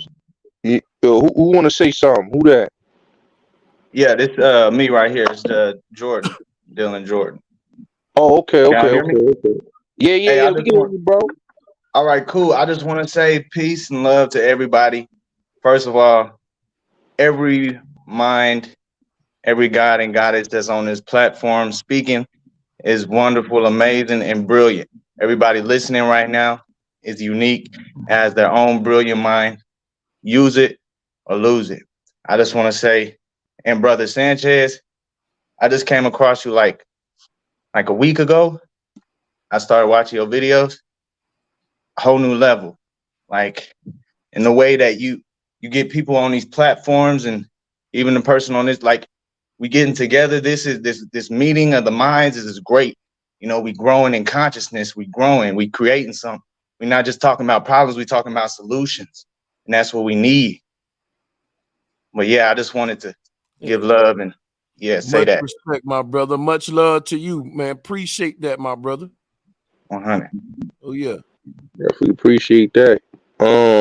No, I think these type of conversations is needed in the community because the climate we are in and the time we dealing with spiritual warfare, and the righteousness we got people that is fighting righteousness and trying to still be unrighteous. And right now we gotta leave the unrighteous behavior and get into righteousness, get into real righteousness. You know what I'm saying? Because right now people is really fiending for knowledge. We can beef all day, we can argue all day, but what is that doing for the youth? What is that betterment of the community? What is that teaching you about what's really gonna go on? This is how they kicking our asses. Is that right now they changing the whole game around us day by day by day. You got people that's going to a job knowing that they may lose their job today. Why? Because they saying we don't need human beings to do these jobs. We got these robots. We got these technologies. So now you say to yourself, damn, we should be ahead of the game of technology right now. Because that's what it is. That's what it's going to. The way they doing things and how they killing these people off is showing you right there that they ready for the war that they ready for. Because it is a war. If they could knock off people that created apps for people to get a certain type of income for themselves, or how they make money, or how they able to send money to people, they telling you now you've been getting too much money on these apps. Now we got to shut that down. We can't allow you to get this money off this crypto. We can't allow you to get this money off this cash app. We can't allow you to get this money off of anything unless we got control of this. So right now they telling me that I don't own, like I said earlier, they telling you don't own anything. I told somebody this other day, bro, Sanchez, I was in the room, I said, you paying taxes for your house. You bought this house and you still got to pay taxes. You still got to pay mortgage on your home. You telling me right there that I don't own it. If I got to pay for these things, I don't own nothing. I'm still a slave to the system. Basically. So, let you go, bro, Sanchez. I'm going to let you go.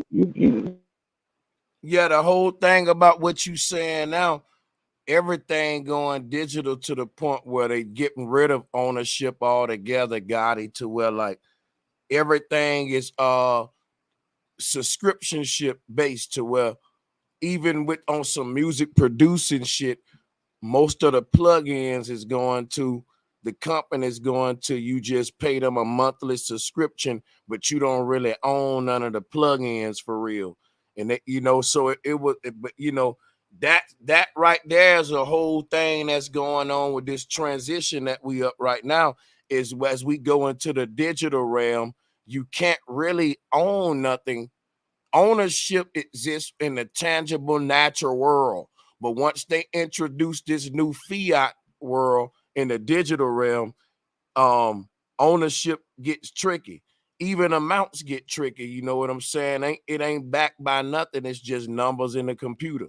And the whole thing about that is like, you know, so subscription based to go along with the social crediting system, like similar to what China got, to where you can be locked out of your subscriptions and all of your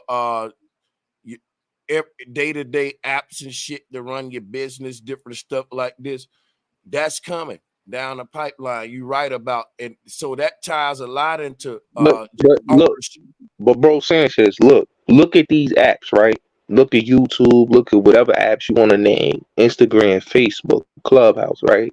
Right now it's to the point that they want you to verify your identity when you come on these apps. You got to verify who you are. So this is why I'm saying everything is a tracking system.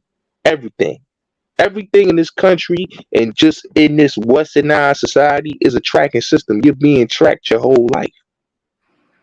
Mm-hmm. And that's what people don't understand, that everything you're being tracked. They're monitoring you and they're tracking you every time you do any and everything. So now this is why you have to understand it's time to wake up the consciousness.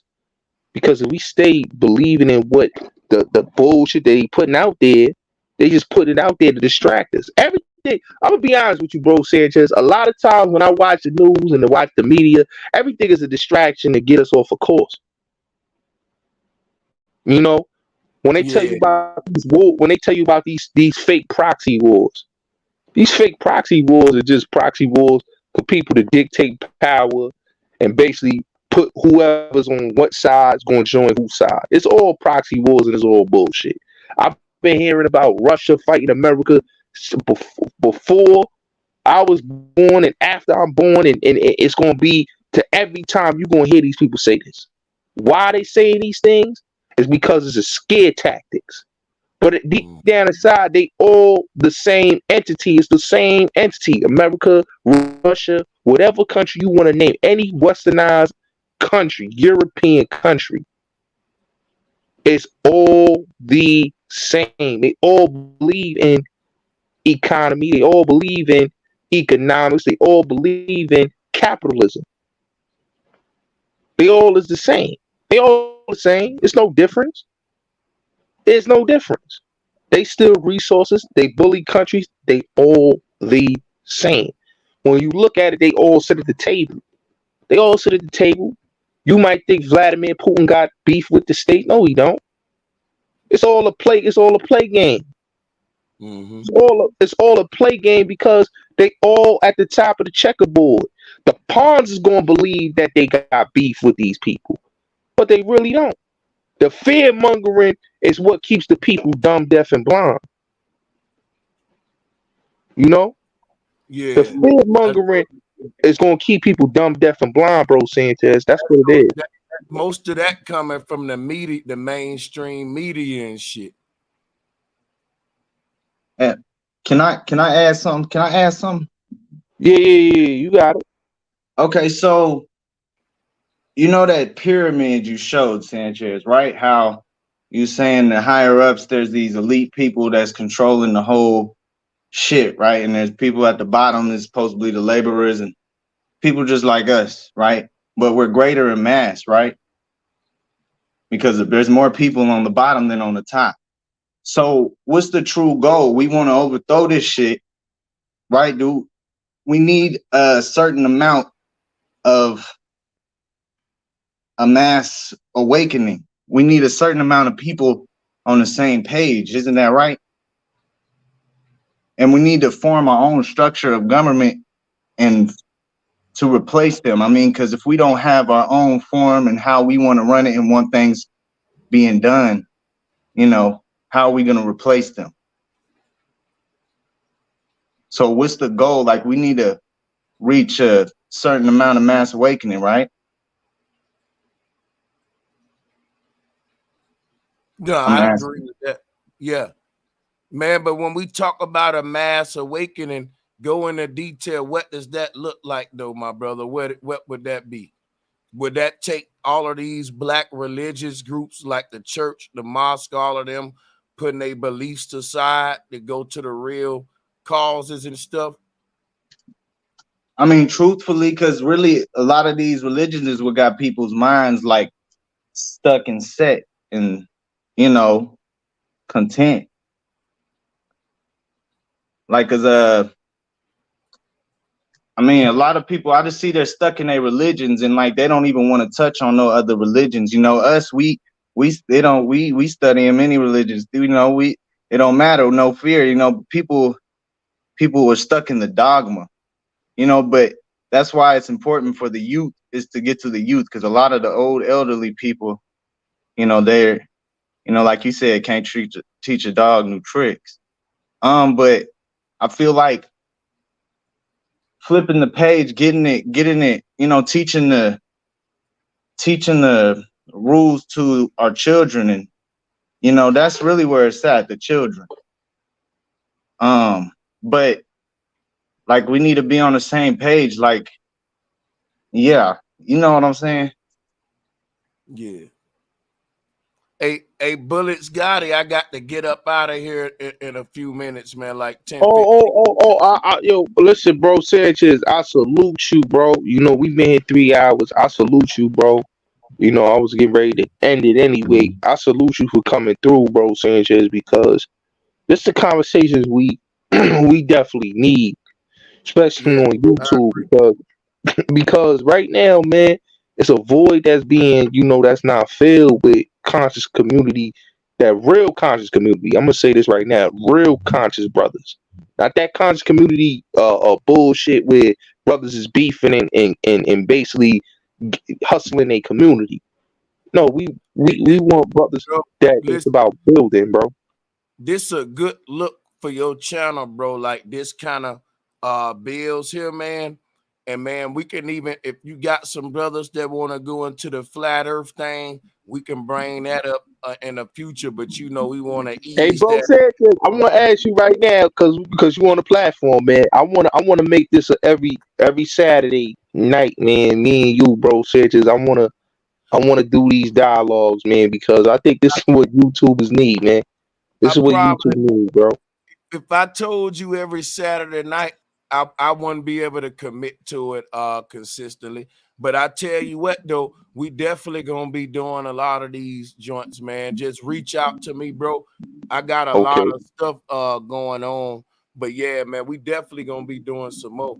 But listen, man, I appreciate you for being open-minded to this kind of bit, like to be versatile, man. Diversify your platform, bro. I salute to that. I'm gonna get up out of here, man. And to the people who in your chat and who follow you, they can email me and set up deals, man. I'm available, man. Salutes to y'all. Yeah, salute to everybody.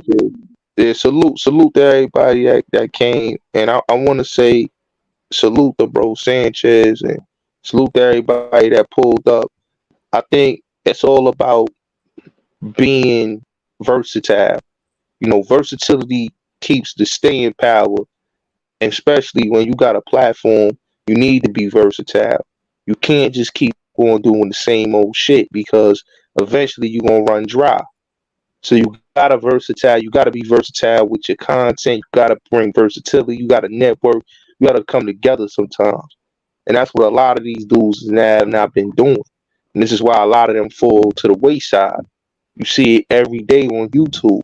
Dudes be hot, and then they end up killing and crashing and burning. So at the end of the day, it's all about each one teach one and building. I salute you, bro Sanchez, for pulling up, and everybody else that came through. And I thank y'all. And we got to do this again. We definitely got to do this again. For sure, brother. Peace and power. Thank you, everybody, for coming through. Yeah. Yeah, Queen, you can I do speak. want to You can say definitely before we speak, hop Queen. off, y'all, because we talked about a bunch of problems, and I always like to end off a conversation with solutions, even though it seemed like we going through like tough times right now, and they poisoning our food and water and air. We've been given access to stargates and certain frequencies in 2000, and so if we really just meditate, become breatharians again, and connect with our higher selves, all the shit that they doing, it won't affect us at all. Like, we got this. Don't let none of that shit scare you. That whole water shit, them contaminating all that, don't let that shit scare y'all. Cause we got frequencies that they can't even come across for real. So I want to end it Hey, with that. salutes to that. Appreciate that, sister. Appreciate that. All right, y'all. I'm out of here. Bullets, hit me up. Hey, salutes me myself, and salutes to the sister as well, Oh, man. I Good energy. got you. I got you, bro, Sanchez. Peace and blessings to you, brother. Peace And to everybody. peace to everybody. And definitely, we gonna definitely do this build again. And I thank y'all for all pulling up to the Bulletz Gotti show. Make sure y'all like, share, subscribe to the channel. Um, make sure y'all support the platform. We will be having more builds, more conversations, and more networking and more coming together. You know what I'm saying? Because right now on YouTube, man, it's at the point now you gotta bring content. You know what I'm saying? I think a lot of times we get caught up in the semantics and the bullshit. You know, and sometimes you gotta grow from it. You gotta grow from it. You gotta be better than that. You know, and I watch great men on these platforms crash and burn. You know, they crash and burn because they were so caught up in the allure. Never get caught up in the allure. Always get caught up in how your legacy is going to end. You know, I'm all about legacy building, you know, and the slow grind. So once you build your legacy up and once you understand where you are, you know, the power that each one teach one is always going to be great because now you building others up. So I tell people this all the time, man. Keep working, keep building, and we will have more conversations like this on my platform. And we will be bringing new faces on YouTube to let people understand that it's about conversations. Each one teach one, the better the community. All this drama shit, we done with all this. You know what I'm saying? We've been there, we done that. Now it's time to build. Okay? Now it's time to build. So with that being said, I commend y'all. I commend everybody that pulled up. I thank y'all for coming. This is the Bulletz Gotti show. It's been real. This is a powerful build. And for any more conversations you want like this, man, just hit me up on the back end. Let me know how y'all feel. I'll drop my email in there. Anybody that want to build with me about any type of live streams or anything about building a YouTube channel, just hit me up. I got y'all. You know, and hit me up on Instagram, Bulletz Gotti. Just hit me up and we could chop it up and talk. You know what I'm saying? I will be on Clubhouse. I'm doing my rounds on Clubhouse, doing my rounds on YouTube. You know, I'm doing my rounds to be more active, proactive on my channel, you know, because now we're going to bring a new energy to YouTube. And that's what it's about. New energy, new content. Salute to everybody. I appreciate y'all for coming out. Y'all have a blessed evening.